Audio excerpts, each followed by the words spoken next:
right now, but they're still in the chase. They are conceding nothing. Good afternoon, everyone. Don Criqui with Steve Tasker. Less than a year after winning the Super Bowl, the Buccaneers seem to have lost their way in some areas.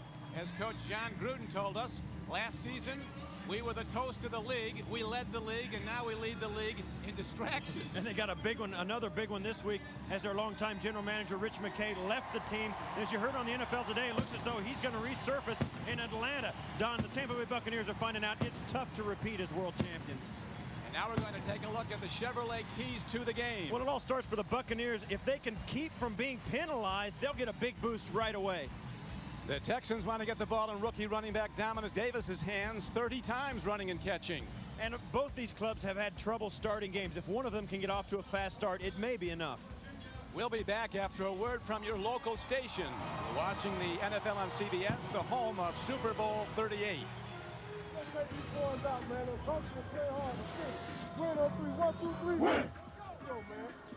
Of the National Football League on CBS Sports, home of Super Bowl 38.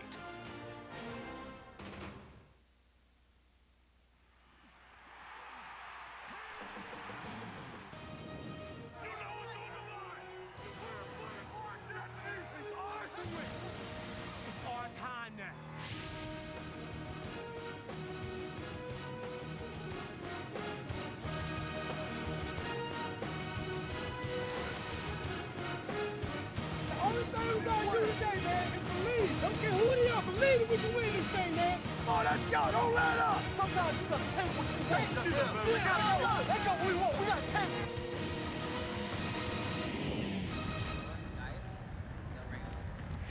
A threat of rain today in Tampa as AFC meets NFC. The Texans against the world champion Buccaneers. Rookie Dave Ragone starts again at quarterback today for the Texans. David Carr is active but is out with the ailing shoulder. He's the backup. Ragone could see a lot of number 97 of the Bucs pass rusher Simeon Rice, who leads the NFL with 15 sacks. But all-pro defensive tackle Warren Sapp of Tampa Bay is out with a foot injury. It is the Houston Texans and the Tampa Bay Bucs next, and the kickoff is coming up.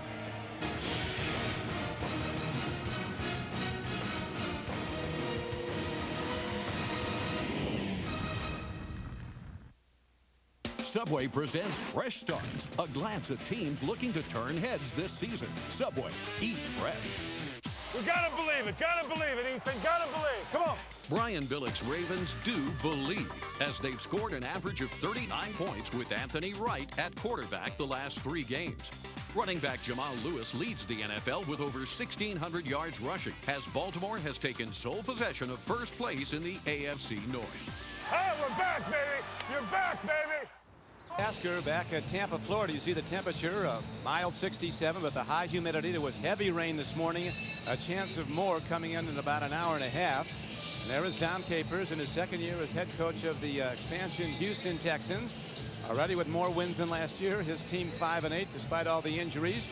John Gruden in his second year as Tampa Bay came in with about as much success as a coach could have, winning a Super Bowl in his first year. There's no question about it. He runs this show, and there's no question. I was even put an exclamation point on that this week, as we mentioned in the open, is he doesn't want to be general manager, but he's going to certainly have a bigger say in the kind of players that the Buccaneers sign from here on out.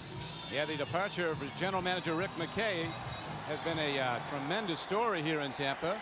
Rich McKay is reported probably heading to the Atlanta Falcons, and now J.J. Moses has some problems handling the ball, but finds a gap and does get across the 15-yard line. As we look now at Dave Ragone, the rookie quarterback from the University of Louisville. He started last week in a 27-0 loss at Jacksonville, a left-hander. They did feel he managed the game well. Fred Wary, former All-American at Florida, will start at the right guard for the injured Zach Weger. Davis is the man. Dominic Davis, a leading candidate for AFC Offensive Rookie of the Year. They expect him to get the ball a lot. That is the game plan. Yeah, they'd like to control the clock, Don, and make sure that Dave Ragone doesn't have to do anything special as quarterback. Just hand the ball off and manage the game. Move the chains and control the clock. Ragone goes to the run right away, and the Bucs are up to it as they shut it down after a gain of about 3 yards to the 20-yard line. Yard trick Darby on the stop. As we look at the Bucs, although they are under 500, they do have a top 5 defense led by Simeon Rice with his 15 sacks to lead the NFL. Derek Brooks, a great outside backer, one of the best in the history of this league. He was the NFL's Defensive Player of the Year a season ago, and Rondé Barber, 97 tackles at cornerback. Second leading tackler, and now a loose ball on the snap, and it looks like the Texans got it back. Steve, last week in his first start against Jacksonville, Ragone never fumbled a snap. Yeah, he never fumbled a snap, never had any really bad plays. I mean, he never had any exchange problems. We talked to Chris Palmer before the game, and that's kind of one of the positives. He didn't have any delay of games. All he has to worry about is once the ball is snapped up until that point, and that's one thing you can't afford. It turns into a 3rd and 7, and there's David Carr, the guy who is good enough to back up, but not quite there yet to start the game. He did throw. He took about 50% of the snaps during the week, did David Carr. Now Ragone, cocking the left arm, makes the throw for a first down to his tight end. Billy Miller, with his 35th catch of the year, is ahead for a gain of 10. So a well-timed throw by Ragone, and the Texans have a first down. And you watch as Ragone comes out. It's just a quick timing route. Billy Miller's a guy who, until Andre Johnson's arrival in Houston, was the guy. I mean, this is a guy that can catch the ball, finds a way to find open space. And Ragone, you can bet, as a rookie quarterback, a young guy trying to do it, he's going to depend on Billy Miller a lot more than David Carr did. Last week against Jacksonville, Ragone hit 11 of 23 throws for 48%, just 71 yards though. No touchdowns, 1 interception. Now another quick timing pattern, nicely lofted ball, gets it in the flat, and Dominic Davis is quickly swept under by Derek Brooks, 55. And there's a loss of about a yard on the play, making it 2nd down and 11. This is Chris Palmer right here, offensive coordinator and quarterbacks coach for the Texans. And that's his forte, is working with young quarterbacks. He did it with David Carr. Carr took every snap last year, got sacked 76 times, didn't get a scratch on him. Has a much better football team this year, and he's had injury problems. So, you know, you can flip a coin. It's tough to stay healthy in the NFL. Palmer did say that Ragone is very good throwing the deep ball. We could see that before long. As the handoff this time to Dominic Davis, and the Buccaneers are going to say to the Houston Texans, Steve, unless you can run the ball, you're going to keep jamming the front and show us that you can't throw it. Yeah, they're going to, you know, Dominic Davis is not going to beat this team. And you're right, Don. Dominic Davis has a chance to be Rookie of the Year, but he's running against that defense. This Tampa Bay defense is still as good as it gets in the league. They're solid. They have a champion's heart. They have a lot of great personnel over there, and they have a lot of character. They're going to bounce back and play hard today, and the Texans are up against it. Well, the Buccaneers are still the #1 defense, and perhaps the most important statistic, scoring defense. They've given up the fewest points. Throw and a pitch and a drop, and a penalty marker comes in. Might be a holding call. There's Jerry Austin, our referee. Penalty is declined. And so it's going to be after 1 first down, a stall in this opening drive, and John Gruden will see his Bucs get the ball for the first time. And this is Simeon Rice working on the inside, goes right past Chester Pitts, and you can see how difficult it is to block this front four of the Buccaneers, and there's no question there's a penalty in that play. And that's going to happen all day, Don. They're going to send a lot of guys at him when he has to throw, going after the rookie quarterback. Barlow is back deep now for the Bucs. Ball is hit downfield by Stanley. Barlow from the 30 gets a block, 40, and he works the sideline out close to the 45-yard line. So the Tampa Bay Bucs, who rarely scored in the first quarter this season, start with very good field position after a 15-yard return. We're back. You see John Lynch, the great safety, who's playing with an injured shoulder, but he is in the lineup, a consensus all-pro player year after year. And now the Buccaneers go on offense for the first time. This is a team, the world champions, who haven't scored in the first quarter in the last 7 games.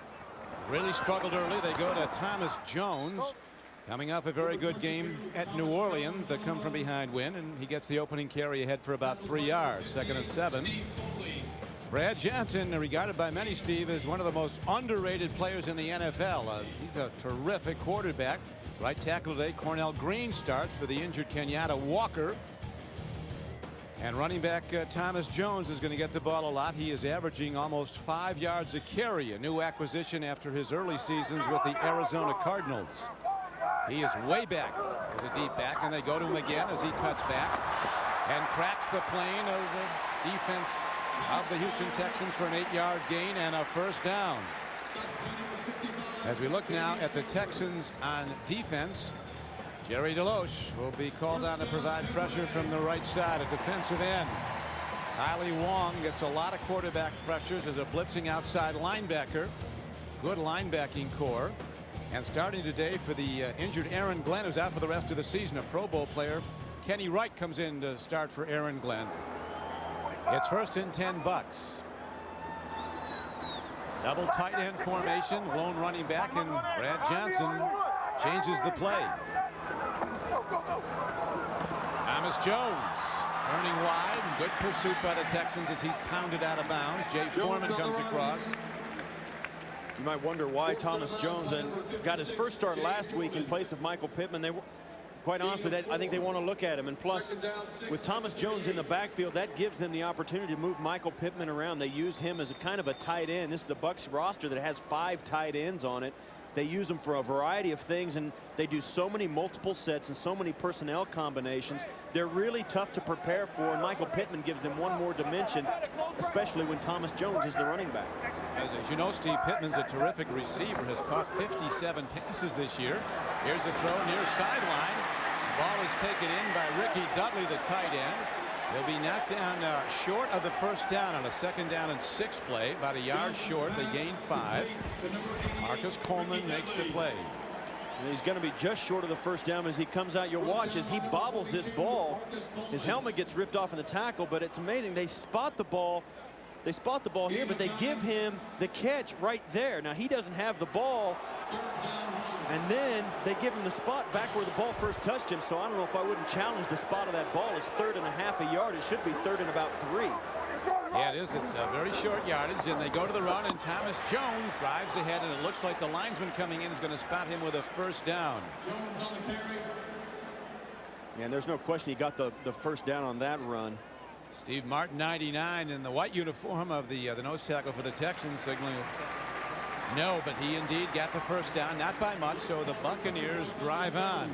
No, the only way you're going to stop a short yardage play like this is for the defensive line to get into this area instead of having the ball on. See, the defensive line is all the way back here, and that's the line of scrimmage. The defensive line has to get through the offensive line and penetrate the gaps and cause the running back to stop and have to pick a spot.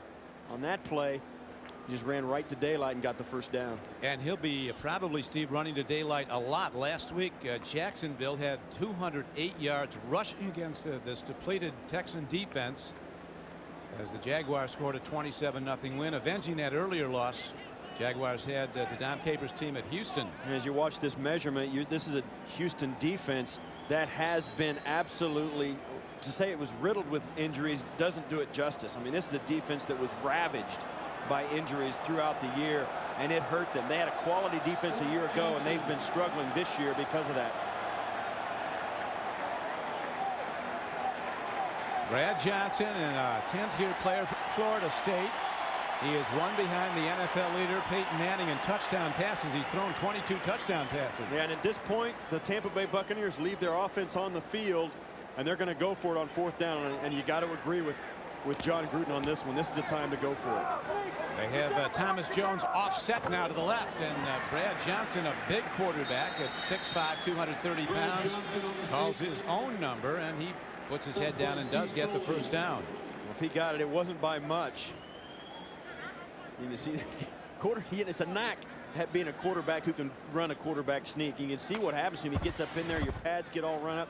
Watch as the surge of the offensive line, and it's close, but it looks as though he got it, but not by much. And you can see how, you can see why quarterbacks, a lot of times they don't like quarterback sneaks, because it turns you into a pretzel, even if it's a successful play.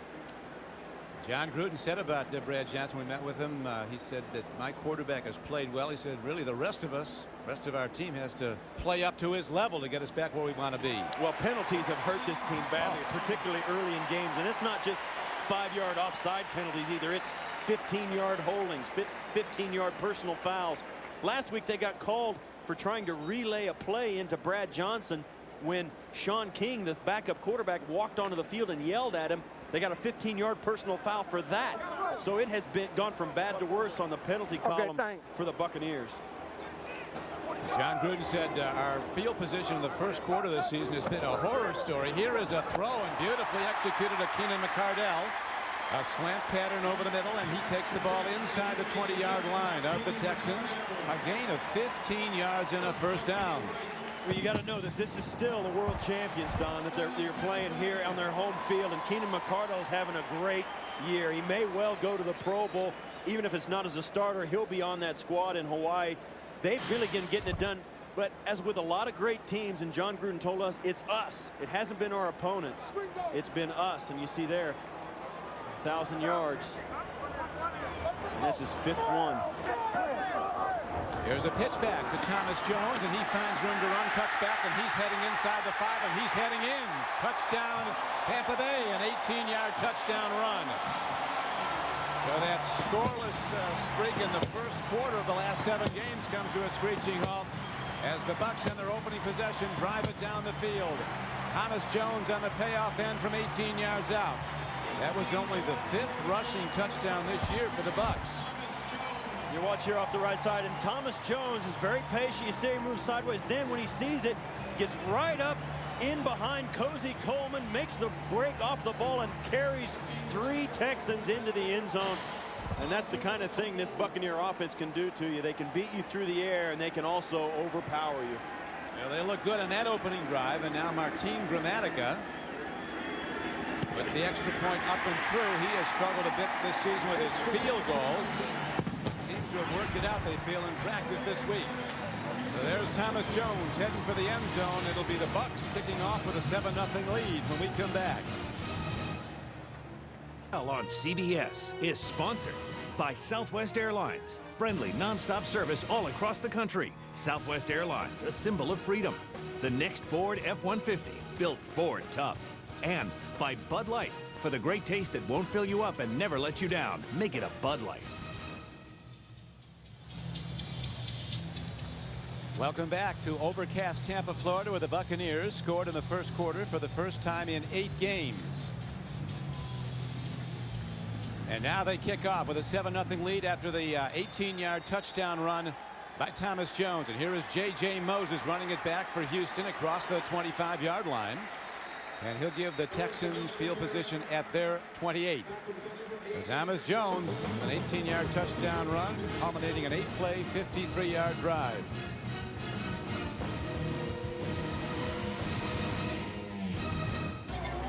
The Tampa Bay Buccaneers lead 7-0 as they scored on their opening drive of the game for the first time this season. And now Simeon Rice, the sack leader in the NFL, ready to go back to work. Going after, if he can, rookie quarterback Dave Ragone of the Texans.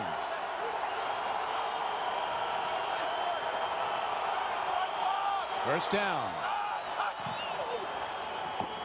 Dominic Davis works the middle, and very good defense by the Buccaneers. Throws him back. This week on NFL.com, Phil Simms says there are 2 teams you do not want to face in the playoffs, the Broncos and the Ravens. See why on NFL.com or at NFL on AOL. Don, it's imperative that the Texans make first downs. They've got to stay on the field offensively because Tampa Bay's offense was really clicking in their opening series. They've got to keep the ball out of the hands of the Buccaneers. No question, Steve, the inability of the Texans, primarily because of all those defensive injuries, to stop the run has been a big factor early, as it was in their loss last week to Jacksonville. Again, they go to Davis, and again, nothing happening, so now the rookie has to throw on 3rd down. You talk about what Dave Ragone is facing. Well, Simeon Rice has 15 sacks so far this year. Early on, Chester Pitts holds his own on the run play. Then he's on the other side. They move him around a little bit over against Greg Randall, and then he gives the big move on Pitts, and Pitts has nothing to do except tackle him, and they get the holding call. Simeon Rice, even if he doesn't make a sack, Don, sometimes you draw the penalty, which is just as big a help. And no question he drew a big one in that opening drive. And now from the shotgun, Ragone with the left arm. In trouble, and he's sacked back inside the 25-yard line. As the Sharks are circling here at Raymond James Stadium, a rookie quarterback and a top 5 defense after him and winning the game so far.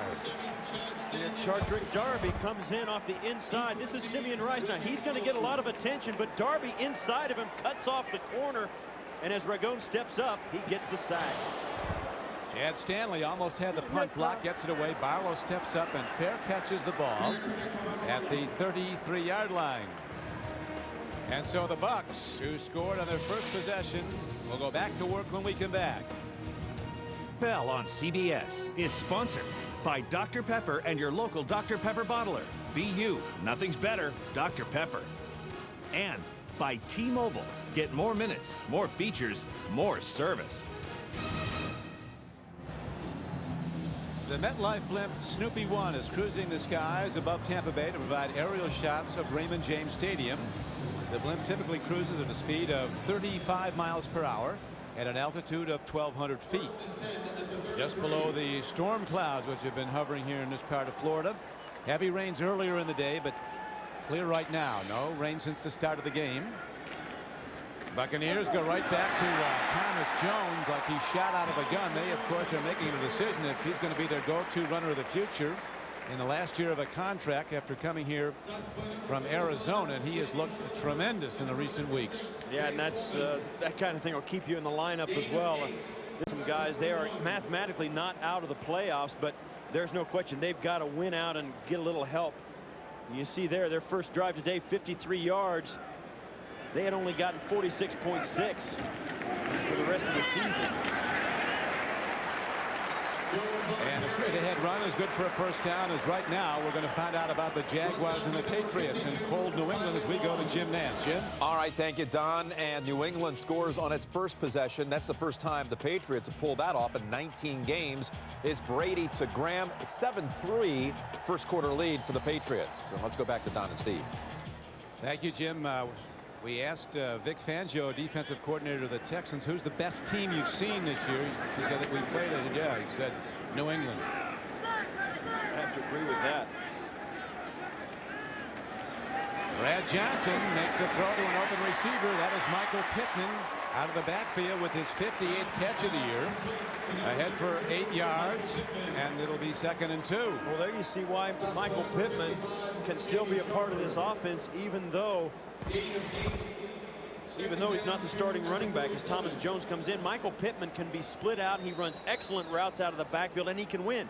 He'll outrun or get open against a linebacker, and he's too physical for a cornerback to cover. So he's a matchup nightmare in your pass offense. Yeah, he's a productive guy. Pittman has had over 1,000 combined yards the last 4 years running and receiving.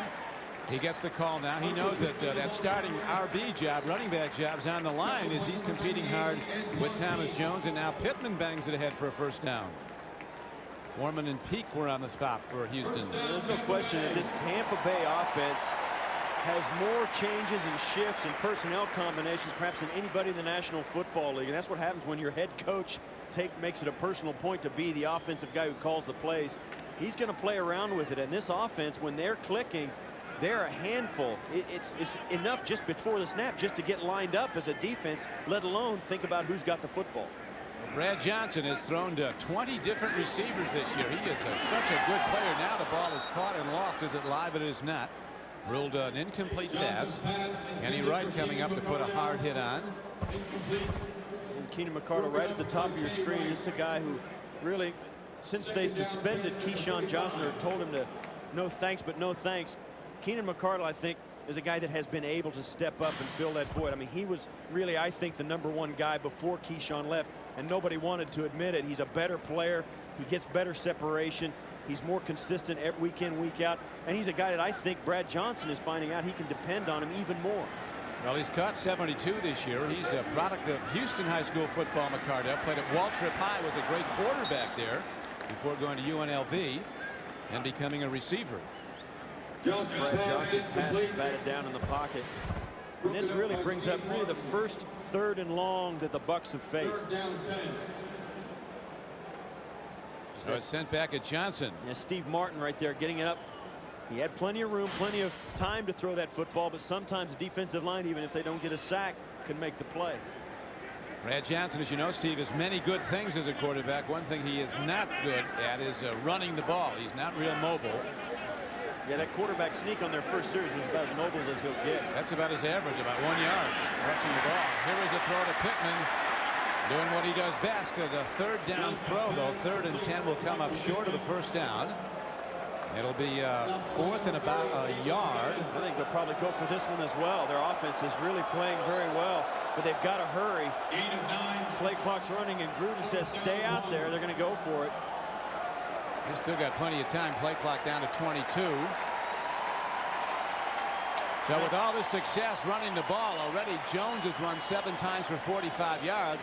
And this is where John Gruden wants to make a statement. His team has struggled. They're below 500 for the year. They're defending world champions, and they want to get back on track. And they're in their own home stadium. They're going to go for it on 4th down a lot more, particularly when they're playing well. It is Thomas Jones, and the Houston Texans defense rises up and slams the door and stops them on 4th down. Jay Foreman on the step along with Jerry Deloach. So Dom Capers congratulating the Texans on a job well done, stopping a 4th down drive by the Buccaneers.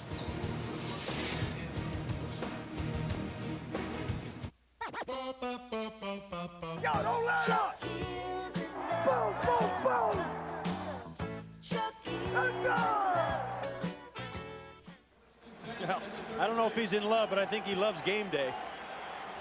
Hasn't getting a lot of love in the local media. Well, despite that game face, you're right, Don. He hasn't. It's been a rocky road this week. Ragone, long ball, and that is Andre Johnson, and he can't get to the ball as they go over the top. They had the open receiver, and Ragone putting a lot of air under the ball, gave him a chance to make a play, but the strong arm of this rookie just a little too strong. Well, Chris Palmer, the offensive coordinator, was talking to you and I just before the game. He said Ragone has really got a nice, accurate arm, particularly on the long ball. He puts it right where he needs to, and he just needed Andre Johnson to make a play for him. I think, though, Don, it's clear the Texans are going to need a play like that today, maybe more than one. Well, we'll see if that 4th down stop of the Buccaneers ignites the offense, which has gone a long time between scores. Here is a handoff, and look at Dominic Davis, the rookie runner from LSU, weave his way. Taken down by Dwight Smith. You talk about this Tampa Bay team, and John Gruden is a guy, the days he puts in have been well documented, but he's always looking for a way to get an edge. His team has struggled with penalties, and this week he told us, because he brought in and hired a full set of officials to come and watch him practice. Yeah. And to try and find out why they're getting so penalized. And thus far in this game, I think it's helped. All right, all right. Yeah, they're playing a much better game from an execution standpoint. Now it's 3rd down and 3. Ragone again in the shotgun.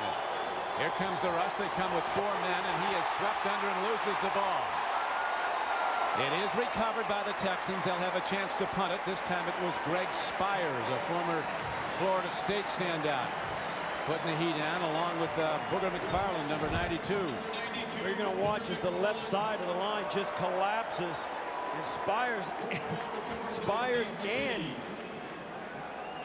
Patrick Darby just crush the left side of the offensive line, and that's not just one of those sacks where you get dragged down, Don. He got hit flush in the middle of his body. That hurts, and it's going to take a toll in this game if he continues to take shots like that. He's taken about 3 hard ones so far in this Buck defense, looking a lot like the defense the Raiders faced last January in San Diego in the Super Bowl. It's going to be a false start. 98 offense. 5 yards. Still 4th down. Well, you're playing against one of the best defenses in the league right now, and they have been for a few years. They're veteran. They know what's going on. And when they, particularly the pass rush of the Bucs, when they think they've got an edge, you can bet you're going to get it all day. And the Texans are going to see a lot of pressure on Ragone today. So Chad Stanley stands back now at his 17-yard line. Reggie Barlow back deep for the Bucs. Here's a high punt, well hit by Stanley. Barlow moves up to it at the 26. Straight ahead, and he's knocked down at the 28-yard line. And there the Buccaneers will go back on offense. That is the end of the first quarter with a score Tampa Bay 7, Houston nothing. The Buccaneers scoring on their opening drive for the first time this season with a 7-0 lead. We'll return to Raymond James Stadium after these messages.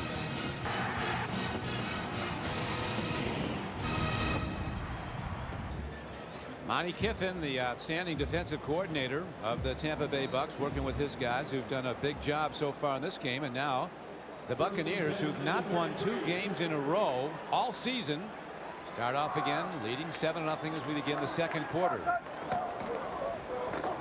Jones. Thomas Jones rockets ahead for a gain of almost 9 yards on first down. Monday on CBS. Christmas with Raymond is always an event. This year you won't believe what he uncovers in a stockpile of unwanted presents from seasons past. This is one holiday treat you won't want to miss. And all new Everybody Loves Raymond Monday here on CBS.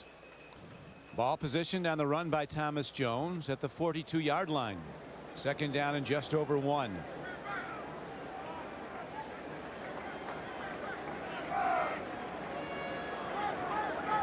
Jones playing 7 yards back of his quarterback, gets the handoff. Marker goes down.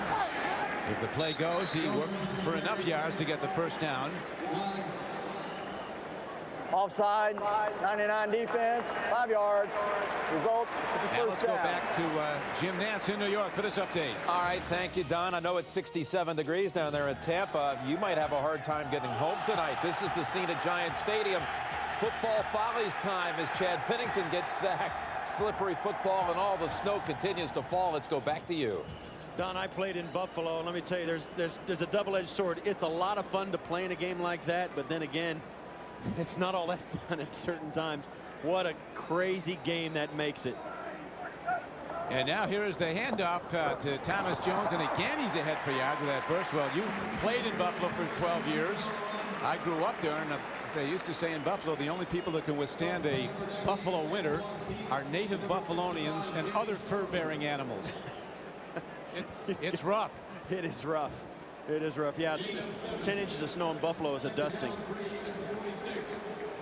Jones today, Steve, 10 rushes, 61 yards, and a touchdown. And that spells big trouble for the Texan defense. But the more you watch tape, watch his career, this Brad Johnson is one of the most underrated players in the NFL. I mean, he is a terrific quarterback. Well, his quarterback rating for a 10-year career is over 84. I mean, he's an all-timer, really. Well, one of the things about him is he manages the game, and you can see the kind of company he keeps. But the thing about him is he's a leader in the huddle. He knows how to manage a game. He finds all his options. He's very patient as a quarterback. This is an offense that has a lot of things to think about, and he handles those all very well. He spreads the football around, and he's a tough quarterback to defend. And he wins. His career winning percentage as a starter, 62%, 57 and 35. 62% wins, and here is a throw right on time. As coming out of the backfield was the fullback, Jameel Cook, who doesn't get a lot of looks, but that time he got one for a 20-yard gain. This is a Tampa Bay offense that just throws the football around. I mean, I've mentioned that Brad Johnson keeps it all at his fingertips. He knows who's out there. He knows who's available, how many options he has, and he finds Jameel Cook, a fullback, split out as a wide receiver. I mean, how tough is that to match up as a defense? You got to sort out the shifts and the motion, and you find yourself defending a pass to a fullback at the sidelines. That's a tough thing to do as a defense. Right now, the Bucs are looking very impressive on both sides of the ball. They got everything sorted out early on in this game. Pitch back. Running with the ball now is Aaron Stecker. New back, same results. Plus yards on the run play. The Buccaneers are challenging again. Well, now the Bucs are getting a look at everybody. I mean, this is a running play off the side, and once again, the Bucs shift and move, and then they go in motion after they shift. And Houston is having a hard time staying aggressive when they're thinking about whether they're lined up properly. I mean, this also puts a lot of pressure on Vic Fangio, the coordinator for the Texans. He's got to make sure he's got a defense called that his team can execute against a multitude of formations. And Johnson continues to execute well throwing the ball. He's completed 5 of 7 for 54 yards. This time Thomas Jones gets pounded His younger brother, who will be playing in the NFL next year, is the 1,000-yard rusher this season. One of the maybe the only bright spot for the Fighting Irish. His brother Julius Jones, a tremendous senior year, had 4 games over 200 yards rushing. Yeah, this is a guy that when you see these guys like Jamie Sharper and you see him get a chance to finally make a tackle in the backfield, there's a little extra. And this is Vic Fangio right here, who's not scratching his head right now, but certainly he's trying to think about what he can do to corral this offense that is hitting on all cylinders in the early going. Well, last year the Texans had one of the NFL's best offenses, best defenses, a top 10 defense as the pass is overthrown. But this year the injuries have just been devastating to key players like Seth Payne and Gary Walker, defensive linemen. And they just aren't the same team. They don't have the personnel they had. Yeah, and Brad Johnson on that play just threw it away. Keenan McCardle was out there. He probably could have forced it in, but it was going to be maybe a catch and a fumble. He didn't think he was going to get the first down. He just threw it over the head of Keenan McCardle and welcomed Gramatica onto the field. But Martin Gramatica has not been Automatica this season, as his nickname goes. 11 of 20 on field goals. But his first try today is right down the pipe. And he gets a standing ovation. His very popular kicker, a native of Argentina. A 36-yard field goal extends the lead to 10-0. There is Warren Sapp, 6-time a Pro Bowl player, but out today with a foot injury, an ailing heel. He's got plantar fascia problem. That's a tough injury. Oh, it's a nagging injury. You've got to get that 100%. And rest is the only way to get it back. Here is a line drive kick hit downfield. Man, that was came off the bat hard. And here is an upfield run by J.J. Moses, a dangerous little man, and he works it across the 30. And then a penalty marker comes in. Might be a blocking foul. Todd Yoder makes the tackle on special teams for the Bucs. I think Billy Miller might have gotten caught in an illegal hold on the return, and that's, you know, penalties, Don, are just one of those things. Sometimes they hurt, sometimes they don't. But when you get Holding, most of them, number 82 during the run back, 10 yards, first down. you're amazing. Yeah, I could see that it was Billy Miller. Billy Miller on a hold. Yes is sponsored by Campbell's Chunky Soup. Dinner that fills you up right. Make it Campbell's instead. Norelco, ultra close, ultra comfortable, guaranteed. And by PlayStation 2.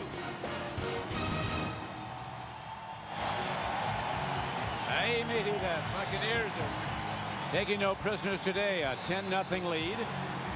As the you can't win, Steve, unless you can't score. And the Houston Texans have really gone to an offensive front.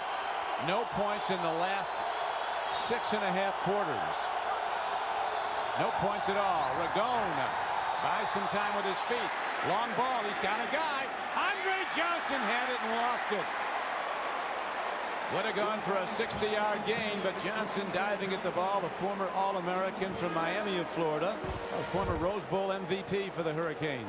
And when you've got a guy like Andre Johnson, you see there as he gives John Lynch the out move, then comes across on the post. Sensational route, and he's got to catch that ball. That's the second one they've had open deep, and they haven't connected on either one of them. But they've been so close. It's coming again before long because they're not going to move the ball down the field. You see there 2 touchdowns in the last 31 possessions. That's a lot of football with not much result, Don. Well, you can get a touchdown faster. They hit one of those deep balls, and they're coming close, and more are coming. Now he might have a clock violation. It is Delay a of game, offense, 5 yards. It is second down. Ragone did not have one delay of game called against his offense last year, getting the play in action against Jacksonville, which is rare for a rookie quarterback. You have a rookie quarterback coming in, and no matter how well it goes, even if it goes well in his first game, if it goes bad in his first game, it doesn't matter. It gets worse the first couple of games after that, because then teams get a handle on it and they start saying, okay, we're going to do a lot of things to take your weapons away, and it all falls on his shoulders, and they can embarrass you in this league, Don. And here is a handoff, and Dominic Davis breaks it ahead on a 2nd and 15 play. He's ahead for a gain of over 14 yards, just short of a first down. Jermaine Phillips gets him down, so that's the first good run of the day for the Texans. One of the things about this offense is that Dominic Davis has had his best rushing days against defenses that were patterned after Tampa Bay's defense. Indianapolis, he had a good game. Jets, he had a good game, and they play similar defensive schemes to the Tampa Bay Buccaneers, and he had good days against them. Let's see if he has another good run as he dives ahead, and on 3rd down and short, the linesman comes in, and it looks like they're going to get the spot, Steve. Shelton Quarles and Ryan Neese, 2 backers, combine on the stop for the Bucs. Their second first down of the day. They have struggled mightily in this first half on offense, and you got to look back, Don, and you look at this game and the little things that get away. The 2 long passes to Andre Johnson would have changed the game completely, but that's the story in the NFL. You got to make those plays to be in the game, and right now the Texans cannot do it. But they do make a couple of plays on this drive. The 1st and 15 run, and then the 3rd down 1-yard run that was needed. And here is Davis cutting back, a very good back who was drafted in the 4th round. Follow the playoff race with our exclusive projected seeds, brackets, and all of the playoff clinching scenarios. Just click on playoff race at CBSSportsline.com. Don Criqui with Steve Tasker, Raymond James Stadium, Tampa, Florida. The Buccaneers, reigning world champions, looking to go on a run down the stretch of the season. They won last week at New Orleans, have not won 2 in a row all season. They need to win out and hope for help to get back in the playoffs. But the way they're playing today, if they get in, it might be pretty good again. 2nd down and 4. Ragone, play fakes, another long ball. That's Andre Johnson. And again, he almost comes down with it. Hey, 2 good things can happen on a long ball like that. Of course, it can be caught, which is the best thing, but also there can be a pass interference call. Yeah, and that's, you can understand why Chris Palmer says he's got an accurate deep ball, and this is right on the money. And Andre Johnson, I mean, he made his name as a rookie this year making catches like that, and he's missed 3 already in the first half. Rania Whitaker might have had some contact before the ball got there. This brings up 3rd and 5, so Ragone sets up under center. 4-man rush. Here's a throw, and an overthrown ball as Ragone, strong of arm, overshoots Corey Bradford. And the Houston Texans have to punt the ball back to Tampa Bay with 7:45 to go in the half. You know, as a young quarterback, one of the problems you always have is, and that ball got tipped after it left his hand. But one of the things we noticed, and some of the Texan players mentioned, Billy Miller in particular, that Ragone, he's so young and excited, he throws everything like a rocket. And that's a tough thing to learn, is touch in this league. When everybody's coming down on you, you feel the pressure, you want to throw it hard. Sometimes you're not supposed to. He threw that last one about as hard as he can throw it. I mean, that was, if the ball was on target, I don't think he could have caught it. Has a big arm. Here is the punt hit downfield by Stanley. Barlow comes up on it at the 24-yard line, signaling for a fair catch. And there, the Buccaneers will go on offense 1st and 10. We'll be back to Tampa, Florida after a 39-yard punt, no return.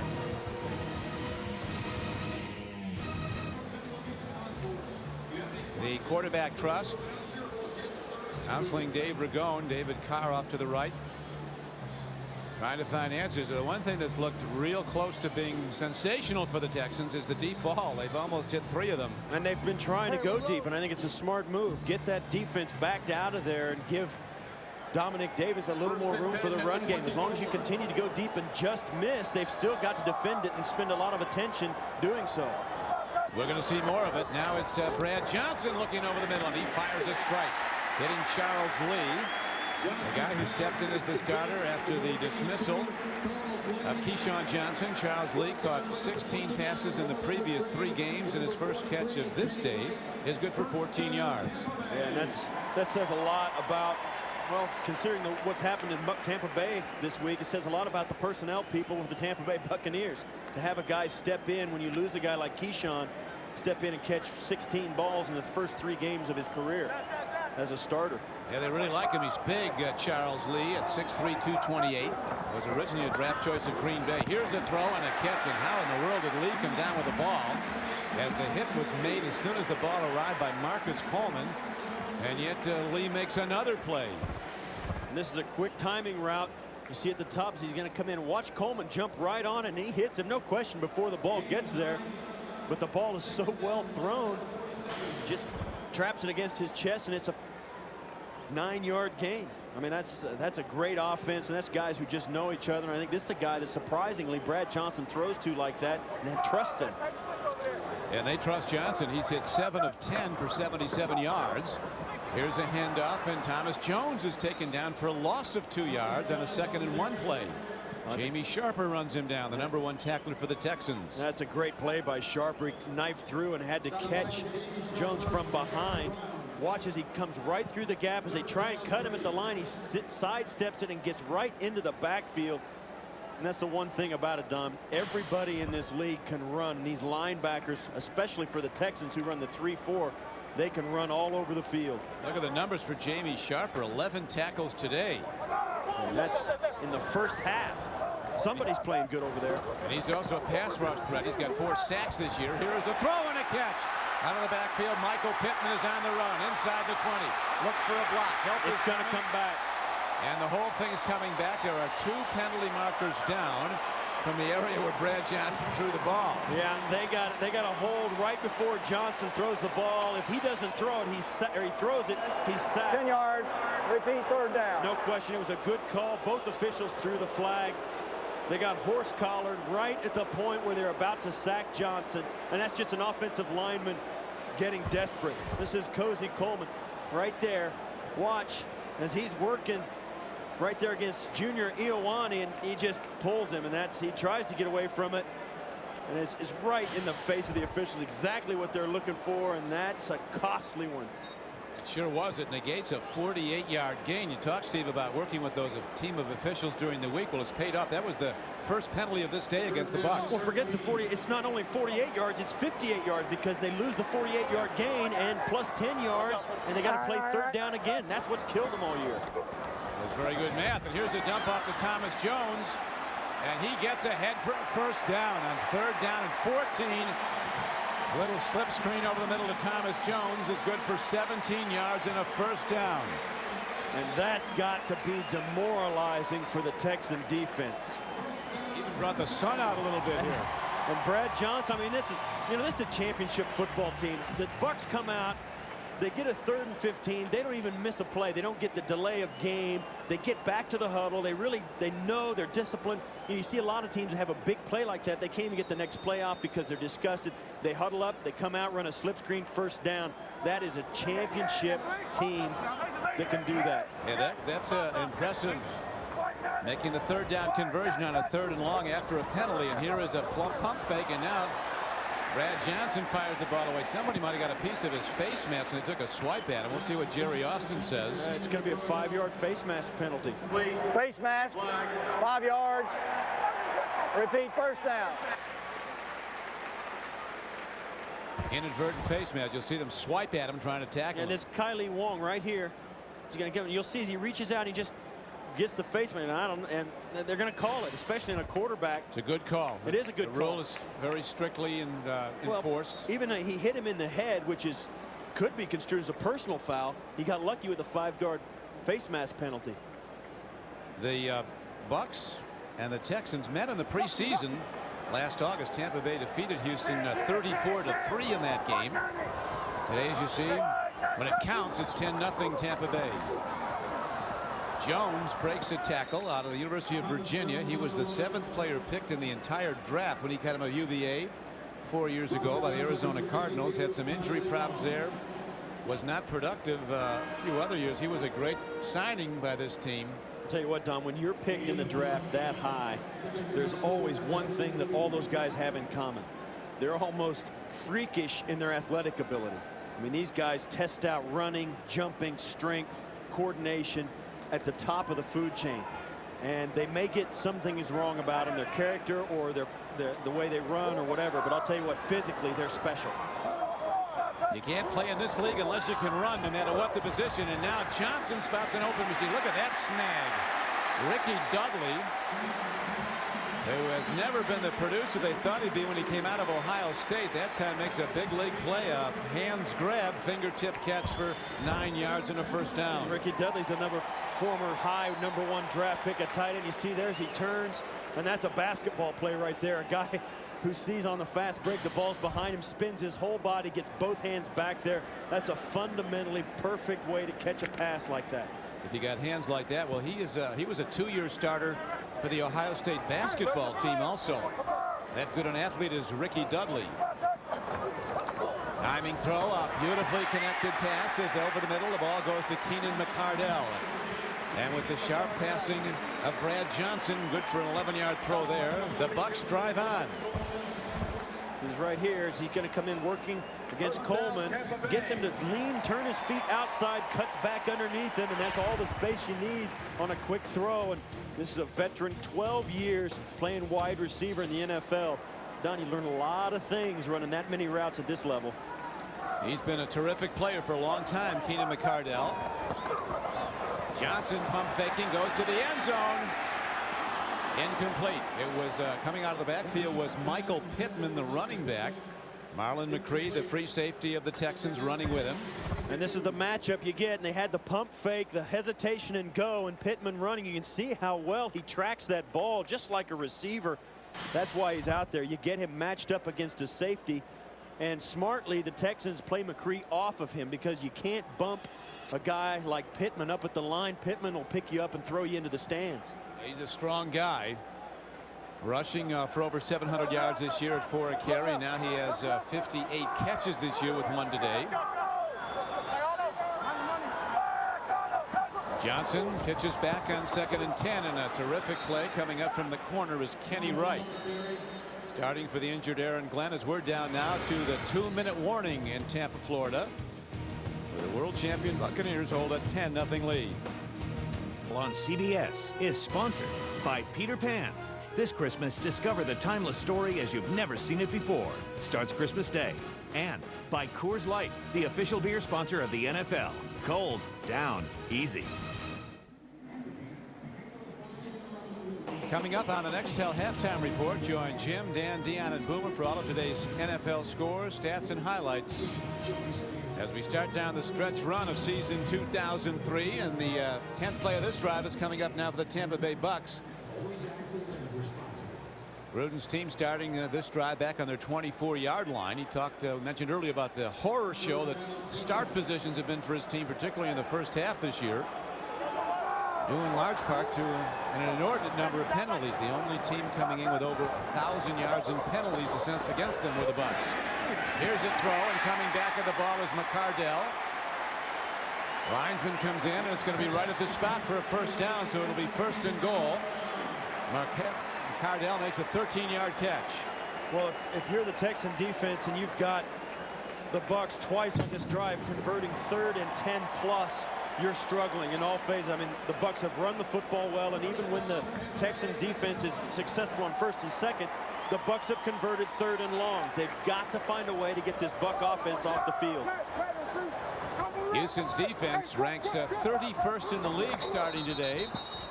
And now in disgust, Johnson throws the ball down. Was a pre-snap foul for a false start is going to be signaled against the Bucs. False start, 87 offense, 5 yards, it's still 1st down. Cardell left early. I think the ball was heading his way. Yeah. Get a little head start on a route. You know when your number is called. But you talk about what we spoke about, Gruden bringing in the officiating crew into practice. I mean, that makes a statement to your players. They look around, and because you get into a real routine during the season, and you see these guys come out there and say, wait a minute, and they kind of start to get the message. Here's a guy that delivers the message in the huddle. Everybody's looking for the ball because he sees every receiver. Brad Johnson, this time he pitches back to Thomas Jones, and he heads inside the 10-yard line. Wow. Jamie Sharp, who was on the stop, a 9-yard gain. This offensive line for the Buccaneers is really playing well up front. Watch as they all come out, get right in front of the running back, and he just latches on to him like a caboose on a train. And here we go, right to the crossing. So as the Bucs are driving perhaps towards another score, there's a break in the action in Tampa. Coming up on the Nextel halftime report, join Jim, Dan, Dion, and Boomer for all of today's scores, stats, and highlights from around the NFL. And right now, the reigning Super Bowl champion Tampa Bay Buccaneers battling to get back in, looking to close out the season with 4 straight wins. They got one last week coming from behind at New Orleans, a game that totally turned on a drop touchdown pass by Joe Horn. Well, New Orleans ready to go up 14-0. He dropped the ball, and soon after, the Bucs had taken over the game. Now a ball is slapped back at Big Brad Johnson, stopping the clock with 47 seconds left to play. You'll see here, this play comes wide open to Pittman right there. He tries to throw the ball to Michael Pittman, and he just can't get it through the traffic. And once again, Steve Martin bats down a pass, second one of the day. Steve, you know, coaches put in an awful lot of time as we look now at the pass rushers getting ready to come after Brad Johnson, but they say that Gruden sleeps 3 hours a night. Is that legit, or is that a likely story? I don't know. If you go, all I know is when people call the Tampa Bay office at any time of day, he's usually the one picking up the phone. How about Coleman when he goes for the Giants? Called on Christmas Day and he's in the office. Man alive. Helmet comes flying off of Michael Pittman as he is really leveled. There's a flag deep in the end zone or at the goal line in the secondary. Watch as he catches this. You said it. Man alive. The offense. The calls against the offense. The pass interference call. Pass interference, 82 offense. The penalty is declined. 4th down. Once again, the penalties are a factor, but that was a play that, oh man. And if you're wondering at home, yeah, it hurts. You get hit like that and the helmet comes off. Yeah, you've knocked a few helmets off. I know that. I don't know how many times yours has come off. But more than I'd like to remember. More than I can remember, I think, unfortunately. Concussions are a major part of my past.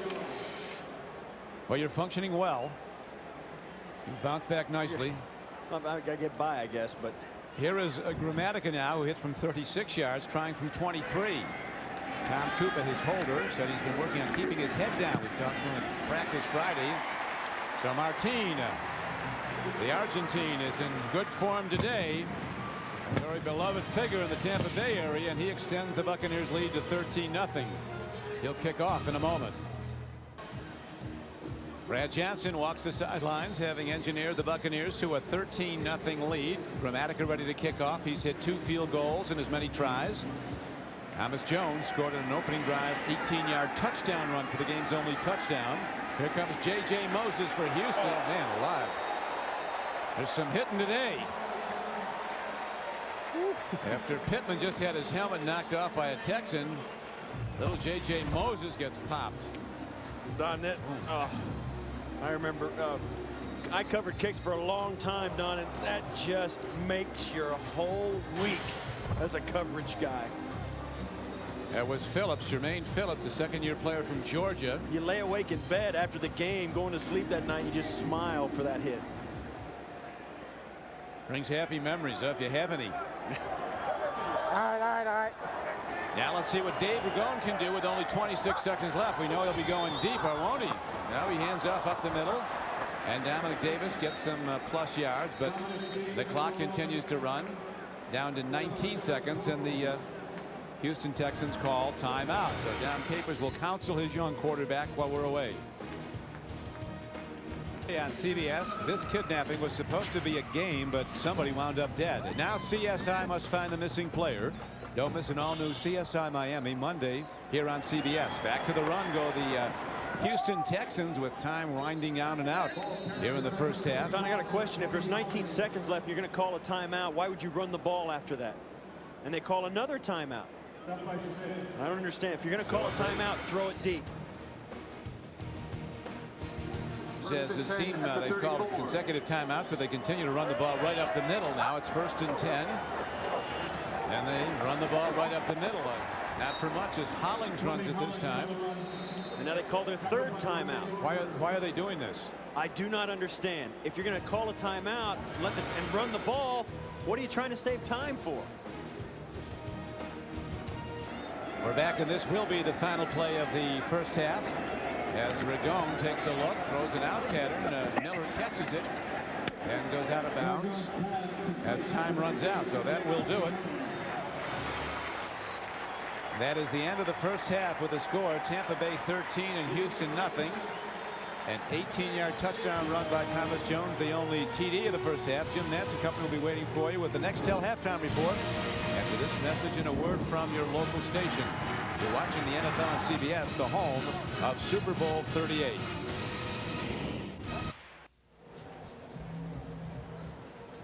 Welcome back to Tampa. At the half, the Buccaneers lead the Texans in their first ever meeting 13-0.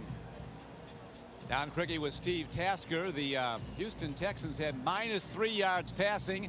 Dave Ragone has missed about 3 long balls by a fraction of an inch. But you wonder, will David Carr be in? The answer, probably not, Steve, because of the ailing shoulder. No, they'll really take some heat if they put David Carr in the second half after starting. By Nextel, nationwide walkie-talkie.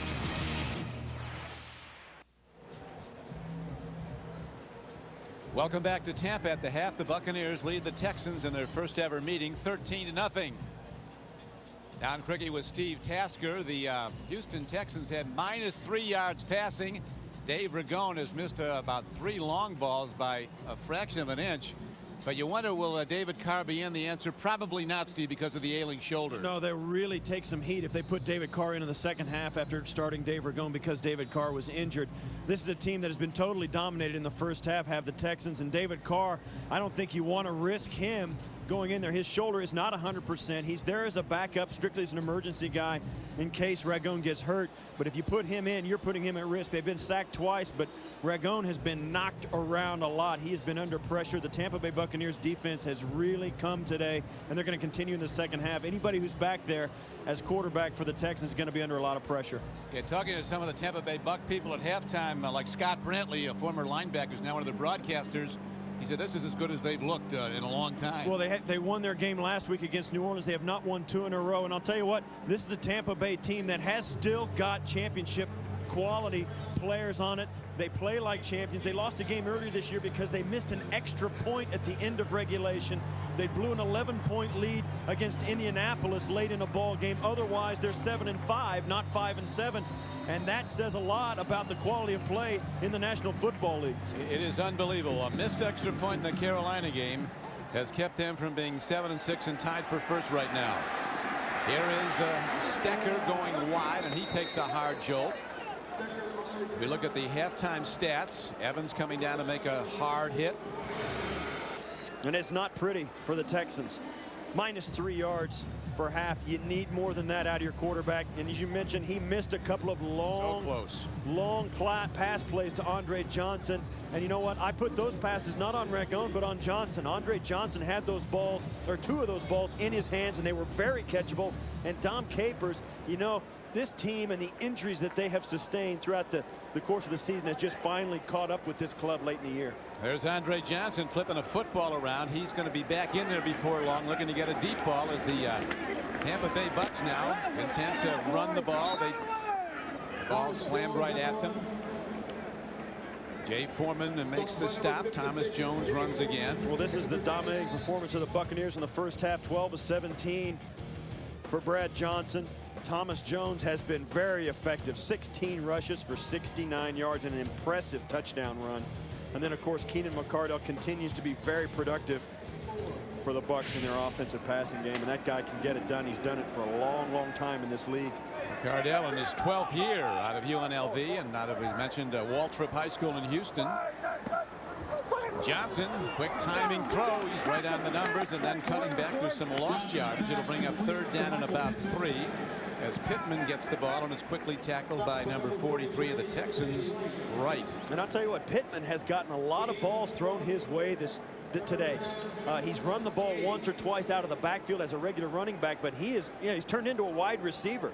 And you can see there as you watch him run off the field, you line up a small cornerback against the guy, and he's going to get lumped up. You've got to put somebody with some stature out there on him, but he's so nifty in the pass routes, they can't take him off the field. And Steve, every receiver is ready because this Johnson gets the ball to everybody. Johnson has completed over 60% of his passes for 8 straight years, and now on 3rd down, And Thomas Jones looked like he lost his footing. This is one of the best playing fields in the NFL. Players, when they review fields, they think this is one of the best year after year.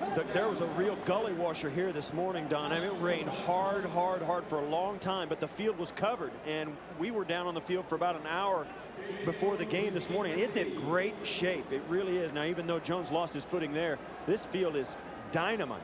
Yeah, it's really good. A flat field, no crown. There is a J.J. Moses. You can tell he's ready. He's got his game face on, ready to return the punt. One thing about this Houston Texan team, they don't go away.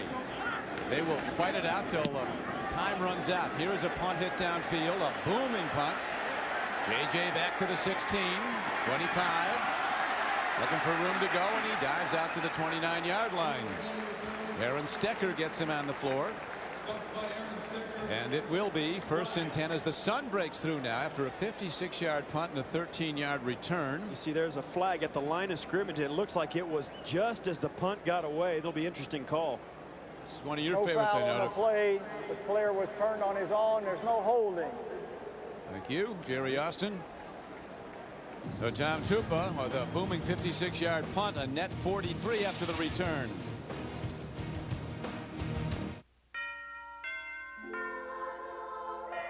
Life is measured, not so. We're back at Raymond James Stadium.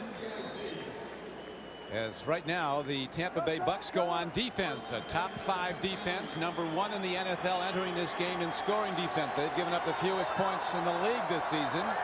None today. Ragone, the rookie quarterback, trying to jumpstart the offense. An out pattern to start the half. And a good open field tackle. Then a penalty marker comes in after it. He gets the ball to Andre Johnson. Flag. Tripping. 26 defense. 10 yards. 10-yard first penalty. down. Yeah, and as Andre Johnson 26. made the move around Dwight Smith, Smith tried to get up and trip him. Tried to trip him because he got faked out. Watch. It's going to be right out to the right of your screen. Watch as he makes the move. Smith, and they called that a trip. And I don't know. That's not a good call. I mean, he slid. He did get faked out, but he did not make any attempt to raise his leg and kick the leg of the receiver. Texans felt it was a very astute administration of justice to get a first down and coach Gruden. What do you think he thinks? He's now walking the sidelines. Now he was walking the field. And that's this kind of stuff that drives a coach. These Texans only -3 yards, -3 passing the ball in the first half, but they won't go away. And they will hit till the end, looking to force turnovers. Another quick out. Get it in the hands of your best player. And sure enough, 9-yard gain. Well, they throw the ball to Andre Johnson for the quick out, but watch what they tried to do in the first half. The long pass, wide open, couldn't hit it. The long post pattern, had it in his hands and couldn't bring it in. And again down the sidelines, gets this one in his hands and can't pull it in. And that was the story of the first half for the Texans. If they hit those 3 plays, Don, it's a completely different football game. But a lot of football to be played and more deep passes to come. 2nd and short to the run.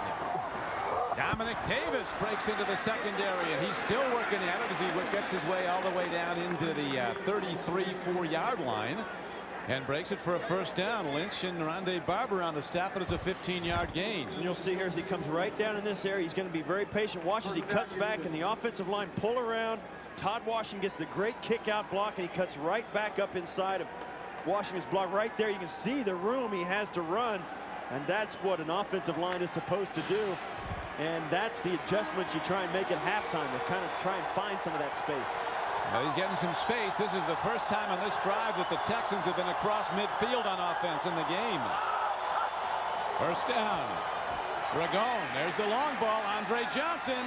And it's too far gone to even make a play on it, out of bounds. Johnson, a sensational talent. They're getting so much attention now. And there's also a penalty marker down at the line of scrimmage. The signal's going to be against the Texans. And they're going to repeat first down as once again that front 4 of Tampa Bay, you know, they just strike an element of desperation into those offensive linemen. They feel like they've got to make that block, and they feel like if they can just hold it for a fraction of a second longer, it'll give Ragone that extra time he needs. But they got to latch on to do it, and they're getting caught.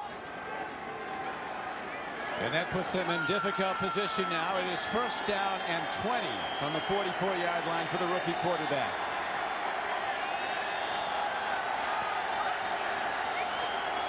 Ragone timing throw and a fastball on the run is the very fast Corey Bradford, and he gets it back for a 23-yard gain, a 24-yard gain, and in that long yardage play he has a first down on a 1st and 20. You said it, Don. That was a fastball like no other. Watch as Bradford runs the slant. This ball is on him in a millisecond, almost gets by him on a 15-yard pass, and he almost gets by him before he can get his hands up. I mean, Ragone put everything on it.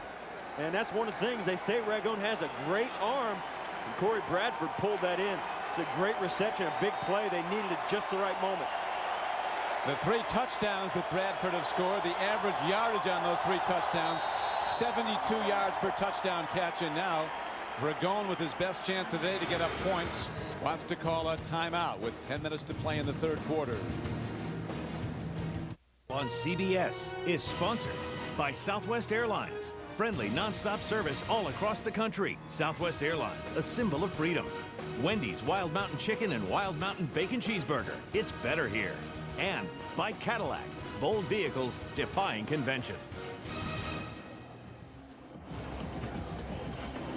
We're back as the skies are threatening again, but there's been no rain during the game. Heavy rains this morning, and now Dave Ragone with his team at the 20-yard line, their deepest penetration of Buccaneer territory.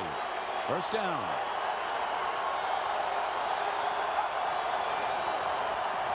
Ragone rolling out, and he throws the ball away, and the official right there says it was not grounding. Tight end Billy Miller was in the area of the ball, so a good play by Ragone as Simeon Rice was coming 100 miles an hour at him. Yeah, he's going to roll out, and he's just not fast. Simeon Rice is going to run him down. I mean, he has no chance. He tries to get out of it, and Rice won't let it happen. And he did throw that football out there at about the feet of Billy Miller. No, there was a receiver in the area where the ball went. Yeah, it was not. Make no mistake, he was throwing it away, but Billy Miller was out there. They haven't gone to the former University of Florida standout Jabbar Gaffney yet. He is off to the left side, and now they try to run the ball with Dominic Davis, and they've really shut him down. This rookie who came in with over 800 yards rushing. Today, 10 carries for 55 yards. He got a couple of good runs, but for the most part, they've been bottling him up. Yeah, you see Simeon Rice, and yeah, he's got 15 sacks. He's a great pass rusher, but right there, he plays the run perfectly. He is really, in this year, and lately in his career, has become an all-around excellent defensive end. And I think that comes from playing on a great defense. They command that of you. Well, he told us, as you remember, Steve, that we asked him who the defensive MVP should be. He said, me, Simeon Rice. Here's an end zone ball. Receiver's there, and it's caught out of bounds. Andre Johnson got his hands on the ball, but was clearly out of bounds, and that brings up 4th down, and out comes the field goal team. They've got a good field goal game with the Texans. Chris Brown's their kicker. He has hit 14 of 15 inside the 50 this year. You see here, there's no question he's out of bounds, catches it, and both feet come down out of bounds. And that's the story of the day for Andre Johnson. Every time they've tried to give him a crucial catch, something has happened. He's either dropped it or it's been just out of reach. And this will be a 38-yard field goal, but a good start to the second half for the Texans as the field goal is hit up and good. So they stop the Buccaneers cold in their opening possession of the 3rd quarter, and then drive on their first possession to the Texans for their first point. Dave Ragone on the phone talking to upstairs, where he moved his team nicely on their opening possession of the 3rd quarter, and the Texans off the foot of number 3, Chris Brown, scored their first points in the last 7 quarters. That field goal, all the point production they've had in the last 7 quarters. Of course, no points last week at Jacksonville. Brown hits the ball high and deep. A well-hit ball that Aaron Stecker backpedals for, and went down in the end zone. Tonight on CBS, it's the most anticipated Survivor finale yet. 4 castaways, 3 tribal councils, 2 unforgettable hours, and then only 1 ultimate survivor. Don't miss the Survivor season finale and the live reunion show tonight at 8, 7 Central on CBS. There's a survivorship there. This is one of the coolest stadiums in the league, Don. It's really a happening when the Bucs come here. That pirate ship is one of a kind. And they do quite a food service job at halftime, Steve. I guess when you're world champions, you serve up bananas flambé. Never got a shot at him because the line was long. They don't mess around up here in the championship. I was trying, though. Here's a swing pass. It's off the hands of Aaron Stecker. Marcus Coleman defending on the play. You know, as you saw the Texans go down, they got more yards in the first drive after halftime they had in the entire first half, and now the Bucs come out after halftime. Both these clubs, you know, sit down, and for those of you who wonder what it's like in halftime, you sit down and your coaches tell you, listen, this is what they're doing against us. This is how we're going to change to get to do to them what they've been doing to us. It's just a real classroom experience, and you see there 0 touchdowns in the second half. We'll see what adjustments the Bucs have made offensively. Here is Johnson, starting to run out of time. Now he buys a little bit. Here comes the heat. Long ball downfield. He's got a guy. And on the run is Charles Lee. The race is on. Can they hone him in? Wright goes after him. Cuts him inside the 10. But the biggest play of the game, a long ball to Charles Lee, the guy who's replaced Keyshawn Johnson in the Bucs starting lineup. And this play was made by Brad Johnson's ability to buy time.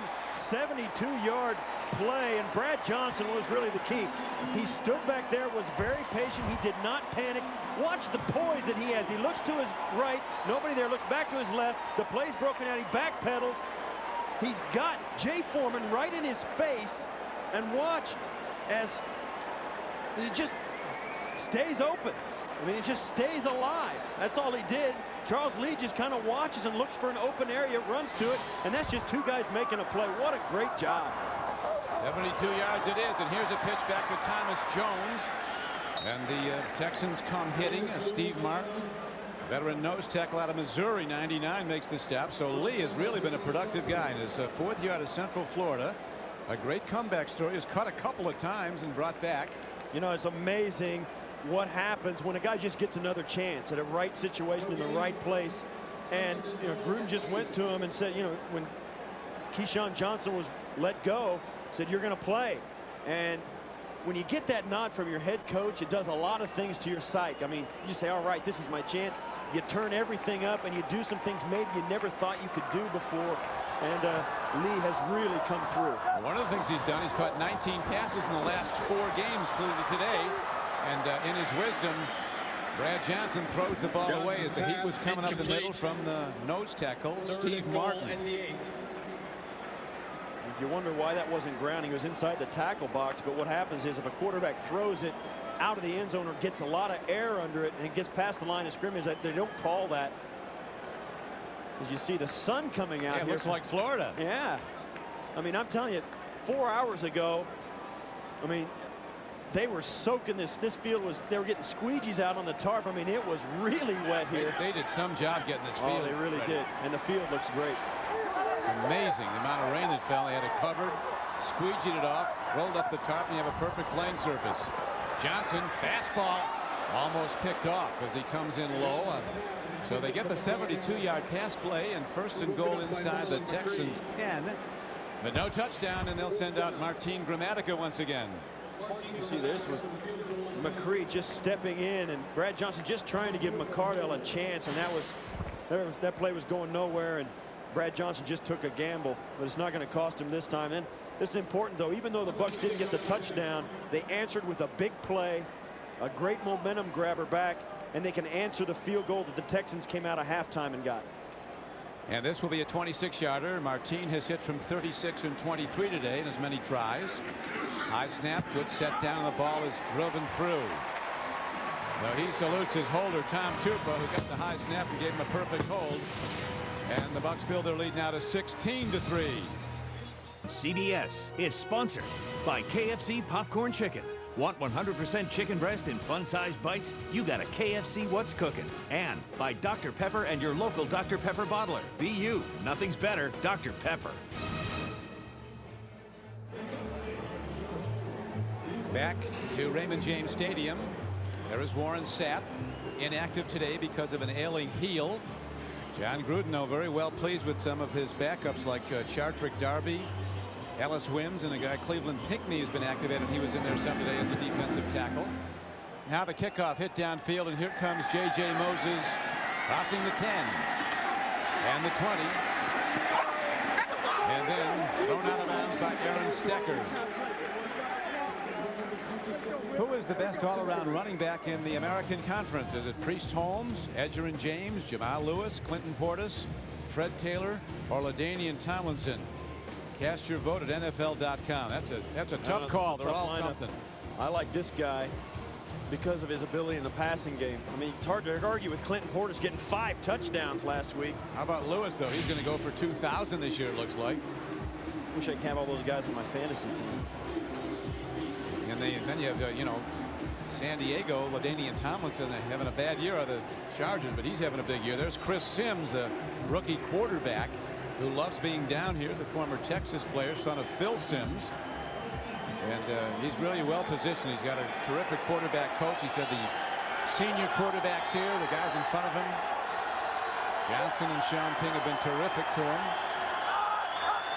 First down, handoff goes, and Dominic Davis is cut down by the man they call Booger McFarland, Anthony Booger McFarland from LSU. What a play McFarland makes. Watch as he just bolts through, submarines, and crawls on his hands and knees right into the backfield.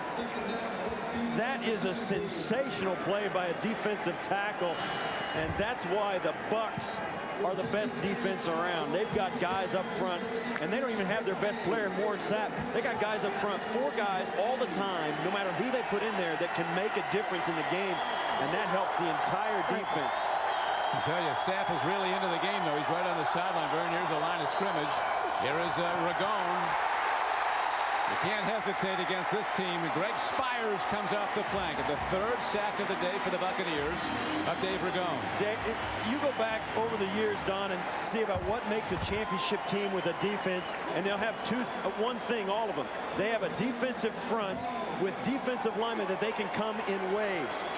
The Tampa Bay front 4 with Warren Sapp, Anthony McFarland, Rice, Greg Spires, Chartrick Darby, Ellis Wims, and today Cleveland Pinckney.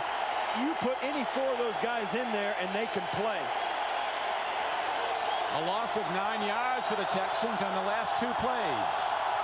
3rd and long yardage. Ragone takes a look, swings it out, has to throw low as the pressure was on him again. And again, it was McFarland overpowering. And that's why they're a championship team too. Even the guys on the sideline are way into it, Don.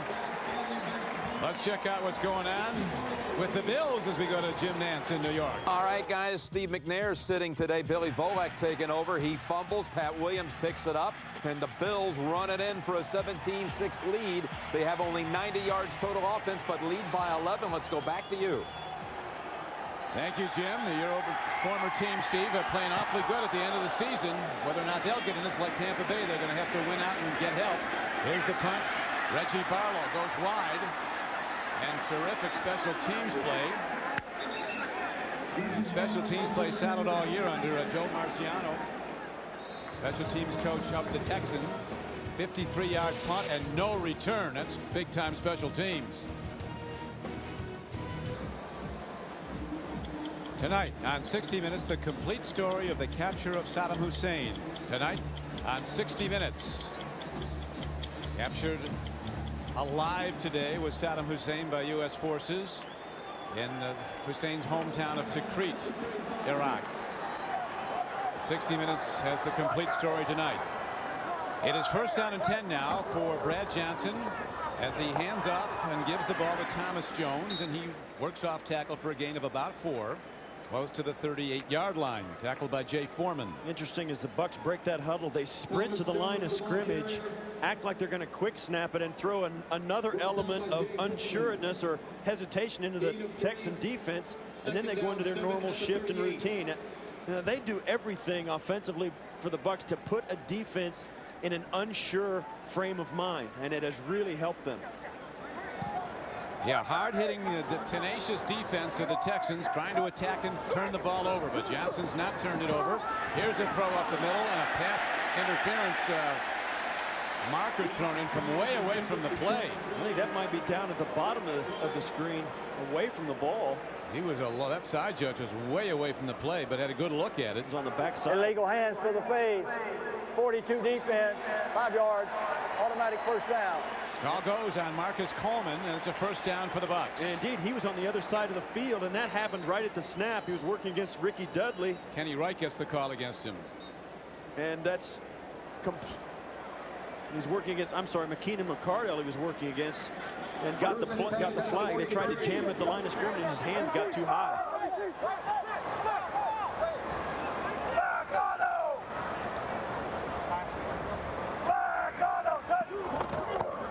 Johnson goes back to his prime runner, Thomas Jones, and the Houston defense is up to it as they make the stop. Jamie Sharper is the first man to hit him. This is the penalty right here as Coleman comes up. He kind of comes in late, and it is Coleman. And there it is. Gets his one-hand shot to the face. You can't do that. You League can't hit is a tough, guy. Steve, as you know, on hands to the head. Yeah, you can't jab the guy to the side of the head. You can't do it in a pass rush. You can't do it in the quarterback in the pocket. You can't do it as a defensive back on a receiver. Third quarter, as you see, winding down now to 4 minutes to play in it. It was 13-0 Tampa Bay at the half. Now a 16-3 game. Johnson with a deep drop. Airs it out over the middle. A beautifully conceived pass play. McCardell with the hands catch. No body catchers here as an 11-yard gain is recorded in a first down. Well, Keenan McCardell for a long time was considered that number 2 guy, the guy that ran the inside routes. Watch here. This is what he's so good at. He runs out there, 6 guys standing out there. He just gets in the middle of them and makes himself available. He turns around, puts his hands up, and Brad Johnson can gun it in. I mean, he just has a great feel for when he's running through the middle of traffic, when to stop and look for the football and make a really nice target for the quarterback and give the quarterback some confidence that he is open. He's been terrific. He's now has his 5th 1,000-yard receiving season, McCardell, as they go to Charles Lee. Get the ball in his hands. Lee, the ball carrier. McCardell blocking well on the play, a 6-yard gain. As Lee came around, Keenan McCardell peeled back and hit the defensive back, Kenny Wright. Watch. McCardell's going to come back and get the pursuit right there and gave him an extra 5 yards as Coleman pushes him out of bounds, and that's team offense. Watch as Kenny Wright, boom, gets hit. And those are the kind of things that you do for your teammates. That's why it's a team game, Don. Everybody's looking out for each other. And the Bucs playing a great team game on offense, led by their quarterback, Brad Johnson, a 2-time Pro Bowl player. He takes a drop. Looks sideline and overshoots. Brad Johnson started his career out of Florida State with the Minnesota Vikings. He was there for 7 years, didn't even play his first 2 years. You see there, he's kind of laughing himself. That was a bad throw. He's laughing like, wow, how did I throw that? Keenan McCardell, he watched that go over his head, and he was laughing. And you can do that when you've got a 13-point lead deep into the third quarter. But Brad Johnson, you won't see him make a bad throw like that very often. He came to the Tampa Bay Bucs in 2001 as a free agent from the Redskins. He'd been at Vikings 7 years, 2 years with Washington, now in his 2nd year with the Tampa Bay Bucs, including a Super Bowl championship year. They're down, needing a long 4 and wanting to be sure he's in sync with his coordinator. He calls a timeout. You know, Brad Johnson, you talk about that throw he just made, and you saw his numbers a moment ago. He's not one of those guys that's going to have those 500-yard days passing. He'll throw for 403 yards and 4 touchdowns. But you know what? As you mentioned earlier, Don, his teams win. And he is one of those guys that is an NFL passer for one reason. He can stand in the pocket and beat you. You know, a lot of things has said about Michael Vick, and he's the new age quarterback. At this level, you need a guy that can do what Brad Johnson does, stand there in the pocket and beat you. And he's done a lot of that. A career winning percentage of over 62% as a starter. Had his own parade in Black Mountain, North Carolina, where he's from, after the Super Bowl. How many streets are there in Black Mountain, North Carolina? There's got to be a Brad Johnson Boulevard. I think there should be. Johnson putting up very consistent good numbers today for Coach Gruden. 15 of 24 for 216 yards. 3rd down 4 at the 39. 3rd down arises. You need 4. Timing throw. The ball is caught by McCardell. Unbelievable catch. deserves a little spin. I don't know how you can. That's unbelievable. 13-yard gain. And then he plays it off like it was no big thing. Watch this catch. Off his shoe top. Behind him on his shoe tops, falling down, makes the grab. 3rd and 5. It's a first down, and then he gets up, spins the ball, and walks off like it's another day at the office. That's what the receivers will tell you. The high balls that look so glamorous jumping up, that's easy. It's the low ball below your waist. No question. You're right, Don. That's why it's such a spectacular catch. It doesn't look great because you're falling down stuff, and the high ones look graceful. Those are the tough ones that he just made. Now they go to the run into Thomas Jones, and the door is slammed at about the 26-yard line. A first down carry of less than 2. Eric Brown, the strong safety, makes the stop. A guy can deliver a hit. He's a black belt in Taekwondo, is Eric Brown. And he's got the regard of the Buccaneer coaches. They're all talking about him. He said he's all over hitting the people on the field. You come to an NFL camp, and in training camp there's a lot of fights going on. The guys are trying to make the club, and there's a lot of emotion. You don't pick a fight with a guy the black belt. I mean, that's a guy, he gets free run in the secondary. Nobody's going to cross him. Big impact hitter from Mississippi State, Eric Brown, and now the handoff. Thomas Jones runs the ball and gets inside the 25-yard line, a gain of about 3. Bring up a 3rd down and 5. And this is the point. You can see what happened after halftime when the Bucs were able to answer the opening drive of the second half of the Texans. They came down, got a field goal, had a nice drive. The Bucs answered immediately, and now the Bucs are just saying, okay, this is it. We're going to run this clock. We're going to run the football. We're going to move the chains. Forget about the big plays. We're going to get first downs when we need them. That's John Gruden. I think it's a smart way to manage a game. And I think he doesn't get enough credit for the way he calls and manages a game on the sideline as a head coach. Well, that's his specialty. He's going to be GM. He wants to work with the quarterbacks. Here's a ball to the end zone, and it overthrown to Michael Pittman. And that means Martin Gramatica comes out. He comes out with a little bounce in his step now that he's hit 3 of 3 today. CBS Monday is all new, starting with Yes Dear and Still Standing. Then it's the Emmy Award-winning best comedy Everybody Loves Raymond, and the new hit comedy 2.5 Men, followed by Monday's #1 drama CSI Miami, plus an all-new Late Show with David Letterman. That's Monday here on CBS, America's most watched network. I watched in warm-up as Martin Gramatica hit one from 54 yards in warm-ups from the exact same hash. This one is only 41. He's made a comeback today, Steve, after struggling. He booms another one. This one is tipped into the end zone. So the Texans get a piece of it and get the salute from their coach, Tom Capers. And that brings it down to 9 seconds to play in the 3rd quarter. I'll tell you what, Eric Brown got through and tipped that, I believe, but that is something that's going to hurt Martin Gramatica's confidence, and it shouldn't. That was not his fault. That kick got off on time, and it also came out with not a bad snap, and he got it up, and it was not a low kick. That is not Martin Gramatica's fault. That's a breakdown in protection. You'll watch as the pressure comes. And they just got too much penetration. And the Texans take over the ball at their 31-yard line. Davis stacked up. He's had to work hard for his yards today. Davis has carried 12 times for 51 yards. Dominic wants to own a barber shop someday, he told me once. Something like Cedric the Entertainer's barber shop in the movie. It's 16-3 at the end of 3. Back to Tampa in a moment.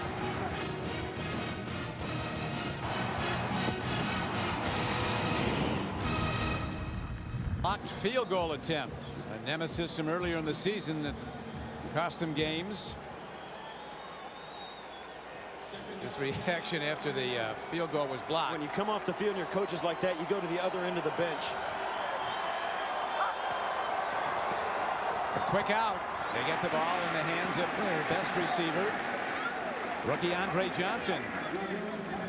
You can see they're trying to give Dave Ragone someplace to throw the football, get it in the hands of Andre Johnson, just trying to make some positive yards on 2nd and long, and this is what they're up against. The Tampa Bay defense absolutely crushed them in that last series. Dave Ragone not able to get anything done. This crowd now exhorting the Tampa Bay Bucs defense, the best scoring defense in the NFL. From the standpoint of the fewest points allowed. Ragone, and he had a chance but didn't release the ball, and he's sacked again. The game moves so fast when you're inexperienced at quarterback.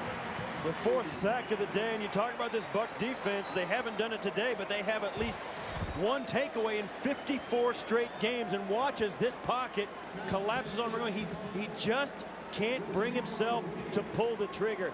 And at this level, Don, he's going to learn you got to pull the trigger. And that was Cleveland Pinckney, Steve, who was just activated today from the practice squad and got the sack. And so the Texans have to punt again. Chad Stanley hits the ball high. Coming up on it is Barlow. Living dangerously. No fair catch signal. What a play. And very good special teams play indeed. Jason Bell, their best kick coverer, makes the hit for the Texans. A 43-yard punt and no return.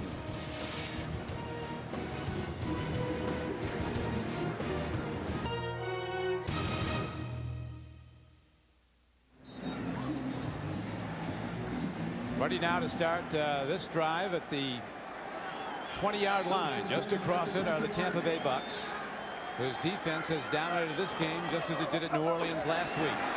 Straight up the middle. Thomas Jones rockets ahead on a first down carry for 12 yards and a first down. Kenny Wright makes the stop.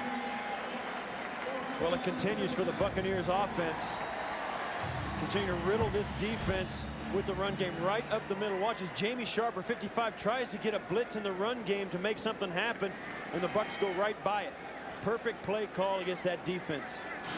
John Gruden, as you know, Steve, says you can never have enough speed. He feels they really upgraded the running back speed when they put Thomas Jones in there. A great burst. He runs again on first down. Coming up on the Subway postgame show, join Jim, Dan, Dion, and Boomer for all of today's scores, stats, and highlights. Plus, they will be up to the second with the playoff picture. That's coming up on the Subway postgame show. As we talked about, you're right, Don. They did get an upgrade in speed with Jones in the backfield. And one of the things that this Texan defense has lacked this year due to the injuries is a lack of speed. They are not as fast as they want to be defensively due to the injuries they've had. And look at how Sharper has been carrying the load defensively. 15 tackles and a forced fumble. They, of course, are going to draft defense this year in the next draft. And next April, as Jones carries again. Now they go to a control the clock mode of football right now, the Bucs, with a commanding lead. When you talk about this Texan team and Dom Capers and the plans they have for the future, you know, they are going to draft probably defensive players, but you got to think when they draft, they've gotten it right. David Carr, he seems to be the right guy at quarterback for them. And also their other number one, Andre Johnson, seems to be a hit. I mean, they got it right on both those. And if they go the same way on the other side of the ball, you know, they're going to get a playmaker on the defensive side, which is what they've needed this year. They'd like to get Tommy Harris from Oklahoma, but so would 31 other teams. Starting to rain now again here.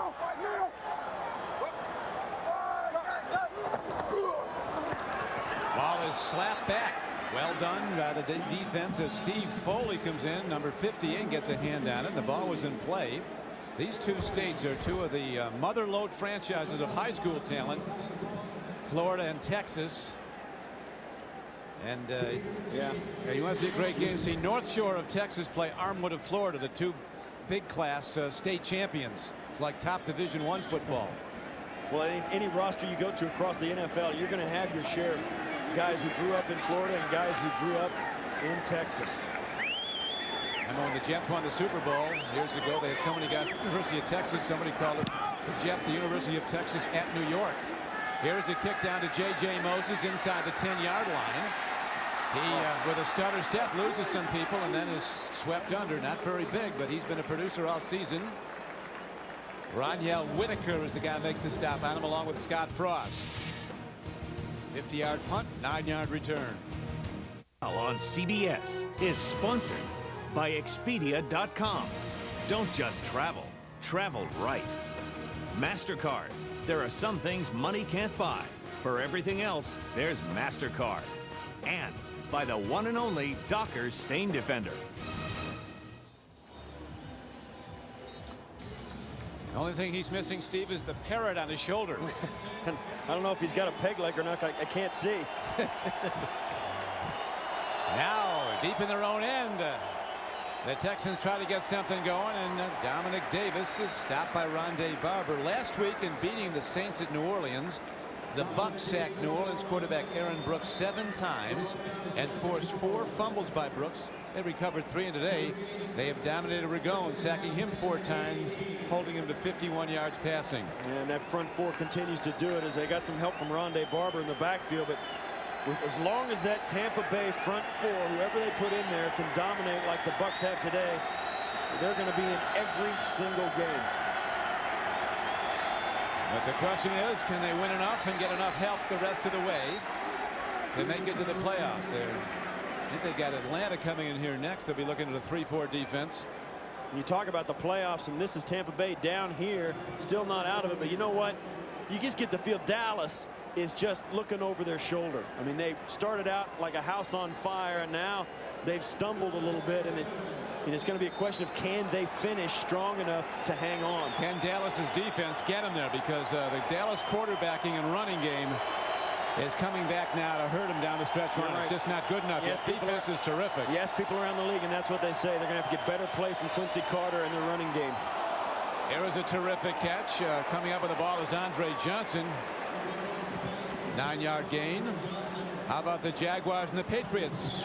Scoreboard is changing, and Jim Nance has the news. All right, thank you, Don. And the weather's changing. The snow has now reached Foxborough, and the lead is 2 touchdowns. Brady throws his 2nd touchdown pass of the day. This with the Troy Brown, and it's 20-6 inside 10 minutes. Let's go back to Tampa. The storm moves on, huh, Don? I tell you, whatever happened to global warming? What a false alarm that was. Cool joke. Those polar ice caps will be melting any time. We're in real trouble. I don't think so. Here is Ragone sacked again back at the 26-yard line. 5th sack of the day. I'll tell you one thing. Things may have gone wrong for this Buccaneer team at different times during the season, but if they get in the playoffs, look out. Well, you can watch Greg Spires, who comes around, steps right in underneath, and as Ragone gets chased to step up, there's somebody there to catch him. And this defensive line works so well together. You get the speed rushers on the outside, and Ragone's looking everywhere for Simeon Rice. He steps forward to escape that, and he steps right into the arms of the defensive tackle. Back to the run. And Dominic Davis fighting for every inch. The Buffalo Bills heading into Nashville today to play the Titans. Here's Jim. All right, guys, and they're about to start the 4th quarter. The lead is down to 3 after a Bledsoe fumble. Billy Volek finds Aaron Kinney, and they convert on a 2-point try as well. 17-14 Bills. And let's go back to Don and Steve. Thank you, Jim. How about your old team, the Bills? They need some help, but they're looking better. Well, better may not be enough at this point of the season for the Bills or the Buccaneers. Now it is 3rd down and 13 for the Texans. Ragone. I mean, you throw a 6-yard pass when you need 13 yards. Yeah, it's not going to work. If you're going to throw a 6-yard pass, you better make sure the guy's got some room to run, and Davis had none. Ragone, I mean, I'll tell you one thing, Don. It's a rough afternoon for Dave Ragone and the Texan offense, but he's going to be better because of this. And I talked to Peyton Manning. You and I have both talked to him. He says he learned a lot in his rookie season in the 4th quarter, some very rough ball games. And if you can use it as a learning experience, it'll make you a better pro down the line. Well, Peyton, of course, took every snap as a rookie with the Colts. They were 3-13. Next year, they were 13-3. Biggest turnaround in NFL history from one season to the next. Here's Reggie Barlow looking for a gap, and he breaks it across the 30-yard line. And his punt return is to the 32. Warren Sapp, I mean, this man is pumped. He's enjoying this. 47-yard punt and an 11-yard return. We're back to Raymond James Stadium in Tampa, Florida, home of the world champion Buccaneers, looking like champions today in a season where they have yet to win consecutive games. But they won last week at New Orleans, and they're winning handily today in the 4th quarter. Don Criqui with Steve Tasker as they run the clock with Thomas Jones.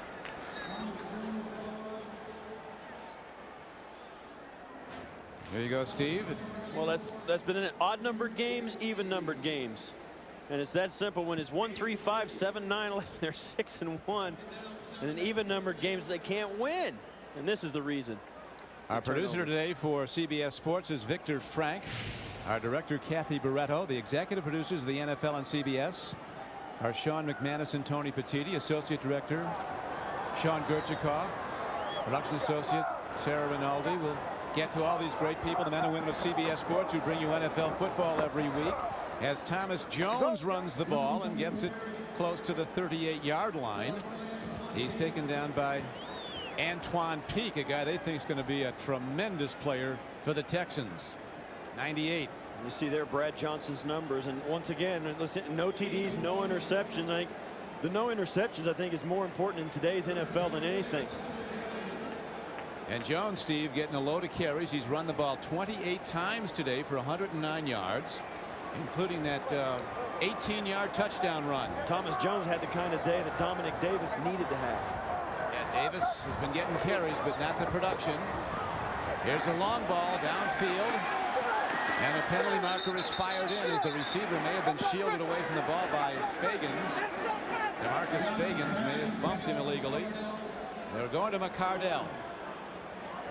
Illegal contact, 38 of the defense, 5 yards, automatic first down. When you said it earlier, Don, a deep ball, there's two good things that can happen: a reception or a pass interference, and that's no question. He pushed him to the sidelines, and you can't do that. That was well past 5 yards, and then he cut him off, made the catch. Heck of the catch. And, you know, in that situation, you know, make the referee make a call, but the call was made before the ball was even there.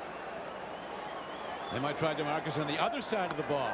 Well, they may seek him out if they feel like they need to get a first down again. You can make no question about it.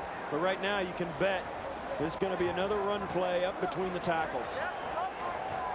Now the rain intensifies here in Tampa Bay as the Bucs go back to the run into Thomas Jones, who rockets into the middle of the Texans defense. Gain of about 3 yards on the play. 2nd down and 7. As the rain comes down, let's look at the AFC playoff picture. Cincinnati winning today. And this is the intriguing one right here. You know, all these teams within a game, and somebody's going to one guy's going to be in, one team's going to be out, and Tennessee is trailing Buffalo at this point. Well, right now, Steve, I think it's pretty apparent that Denver is playing better football than Miami. Yeah, no question. In Miami, given their reputation in December, it's easy kind of to count them out premature. Both arms on the ball, and Thomas Jones continues to gain plus yards and to run the clock. It's down to 4:51 in running. And you see there the rain's coming down. You know, we're in Florida, and when it rains down here, I've noticed it doesn't fool around. It's hard, and it looks like, I mean, this place is emptying out like people forgot something at home and they want to run get it. I mean, they are bolting out of here, and it's coming down hard. Tampa Bay bolting out the yards too. You see the big overwhelming offensive numbers of the Tampa Bay Bucs over the Texans, including total plays 61 to 42. 3rd down, needing a long 4. Brad Johnson rolls out, dumps it off, and the catch is made by Michael Pittman. Buccaneer first down. Monday at an all-new late show, Dave welcomes Lord of the Rings star Liv Tyler, plus music from Alicia Keys. And Tuesday, don't miss the winner of Survivor, Dave's all-new all this week. And there you go. I mean, I can't. It's like the place caught on fire and everybody's running for the exit, and it was rain. I mean, it came down and hit hard. I don't know if it's still raining as hard as it was, but fire wouldn't last long today. With that automatic sprinkling system working. Game plan is as fundamental as it gets, and Thomas Jones breaks it up the middle. A gain of 13 yards and a first down. And this is at the point where you can start to see the Texans, you know, they kind of see the writing on the wall. And they're trying to get this ball back with under 4 minutes to go, and they just can't stop the run. Jones with 31 carries now, Steve, for 127 yards. And the touchdown. And that touchdown run was an 18-yard run that he carried 3 defenders into the end zone on. And I mean, They needed a game like that from him. You always need a run game, but let's face it, Don, you have a great defense and a great running game. You're tough to beat. That's tough to beat. And the touchdown run by Thomas Jones came today in the first quarter on the Buccaneers' first possession. That was the first time this season that these world champions have scored points in the first possession of any game. You know, we spoke in the open about what these two teams had to do to win. The Tampa Bay Buccaneers had to stop the penalties, and for the most part they have done it. They had one bad penalty really in the whole game that brought back a 48-yard run, but then Houston had to get the ball to Dominic Davis at least 30 times, and they have not been able to do that because they've been ineffective. And whichever team we said started fastest would probably be able to hang on to win. All three of those keys were right on the money because the Buccaneers scored on their opening possession and never looked back. Yeah, the team that scores first this season in the NFL wins about 63% of the time as Jones carries again. But winning on the road, as you know, Steve, from all your years as a player, is so hard in this league. Road teams are winning 39%, losing, you know, most of the time on the road. In fact, 5 teams have no road wins at all this season: Oakland, Jacksonville, Detroit, San Francisco, and Arizona. And you see there, you're wondering what they're doing with Dom Capers. His headphones went down and he had to get them switched out, trying to get him hooked back up. But you're right, Don, and the great Bill Walsh told you nobody knows how tough it is to win games in this league. One thing the Buck defense hasn't done today is take the ball away. They've had turnovers in 54 consecutive games before today. No turnover today by the Bucks. TBS is sponsored by Wachovia Securities. Together we can achieve uncommon results. And by the new Chevy Malibu. Your private Malibu showing starts at ChevyMalibu.com. We're back, and reminding you that the Subway post-game show is coming up next as the mathematical permutations start to grow in numbers. We come down the stretch looking for those playoff teams. You need to brush up on your trigonometry to decipher that playoff. All that new math we need. Well, now that they've gone to the 8 division format, no wild card team will have a road game or have a home game. The wild card teams are going to have to win 3 on the road to get to the Super Bowl in the new format. And that's a long shot. Here is a pitch back to Thomas Jones. Thomas Jones on the run. It was Tampa Bay. Now a break in the action as the Bucks continue to lead the game 16-3. Don Criqui with Steve Tasker back in Tampa, Florida, where the Buccaneers looking to even their season record at 7-7. Today they have dominated, Steve, total yards. It's almost 4-1. Houston with 106 yards offense. It's the lowest output of the year for them. And here's Grammatic. His last attempt was blocked from this same distance the other direction. This will be a 41-yard attempt by Martin Gramatica.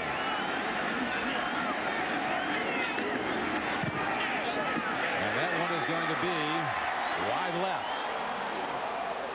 There's a penalty marker down. I think this is going to be a leverage. Leaping over the back? Yeah, that you can't leap up to block the kick. Right? You can't leap up to block the kick and land on people. Anybody, your own players or theirs. In college you can, but not in the NFL.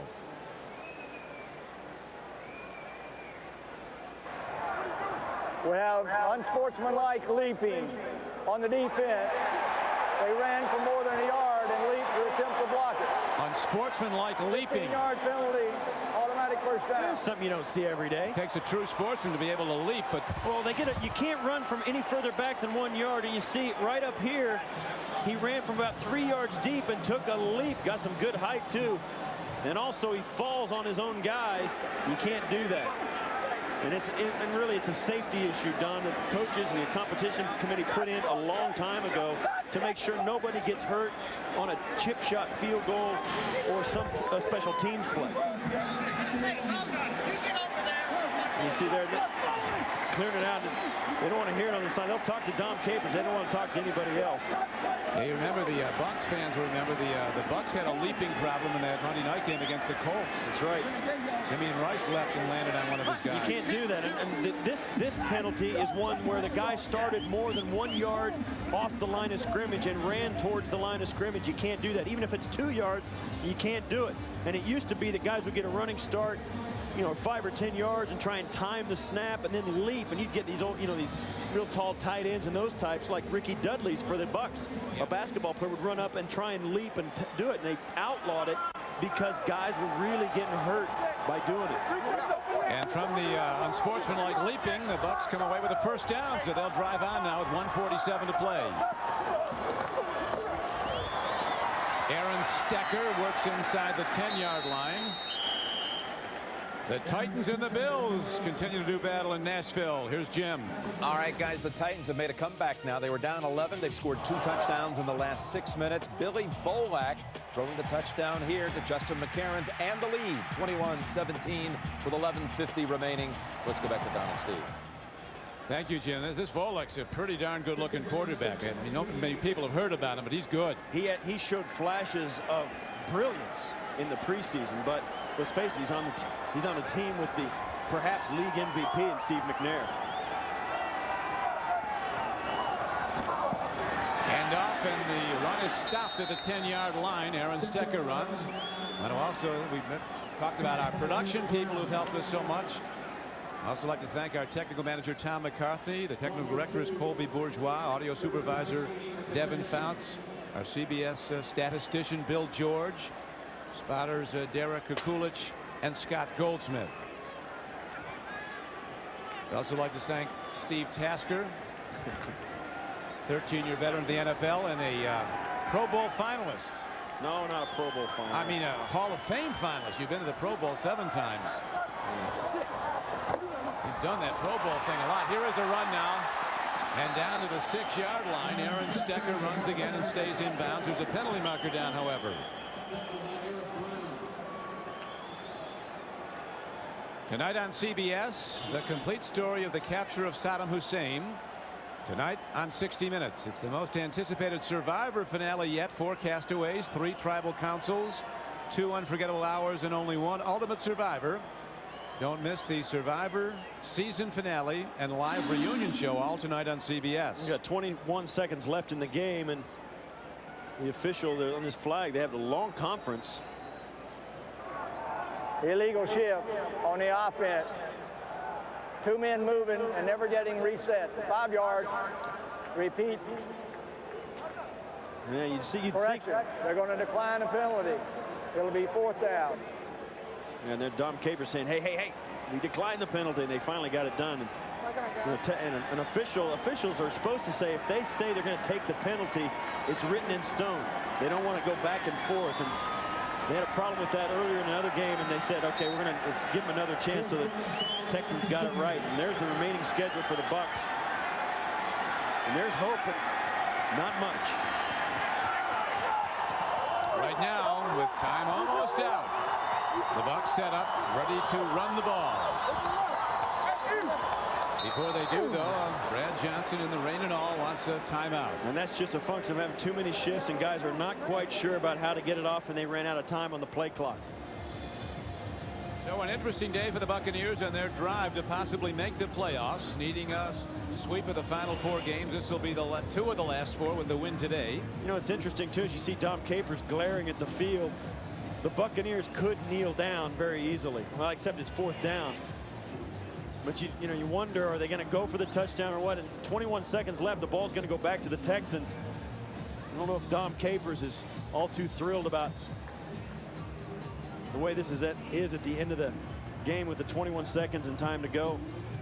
Well, they have, as you know, Steve, the Houston Texans, their final 2 games coming up at beautiful Reliance Stadium against Indianapolis and Tennessee, 2 tough opponents. And then they can start getting Reliance Stadium prepared for the Super Bowl.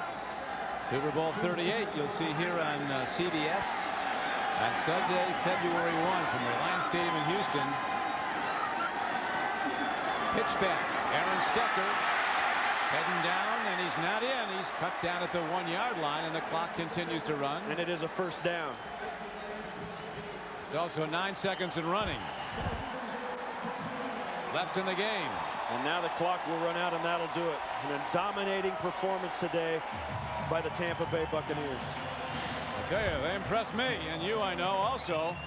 Dave Ragone, the learning process continues for this rookie from Louisville, called on to start. And after a game like today, the Tampa Bay Buccaneers are going to go in the locker rooms and look at themselves in the mirror and say, what if we could have put it together like this just 2 games earlier into the season? There's no question, Steve, if they get in the playoffs, and it's still a long shot, look out. This was an impressive team today, and there is the great Derek Brooks, the NFL's Defensive Player of the Year last season, number 55. David Carr, good to see him smiling, still with the ailing shoulder, but he did practice this week, but was held out of this game. You know, one thing I've learned in a lot of time in the NFL, Don, you never count out the champions until they're out completely. And this Tampa Bay Buccaneers team has still got a lot of fight left in it, and a couple of games to go. Now for Steve Tasker, this is Don Criqui saying so long from Raymond James Stadium, where the final score is Tampa Bay 16 and Houston 3. Now let's send you to New York, and Jim Nance in the Subway post-game report. Thank you, Don and Steve. That's the first time all season the Bucs have won back-to-back games. 16-3 win over the Texans in the first meeting ever between those two franchises.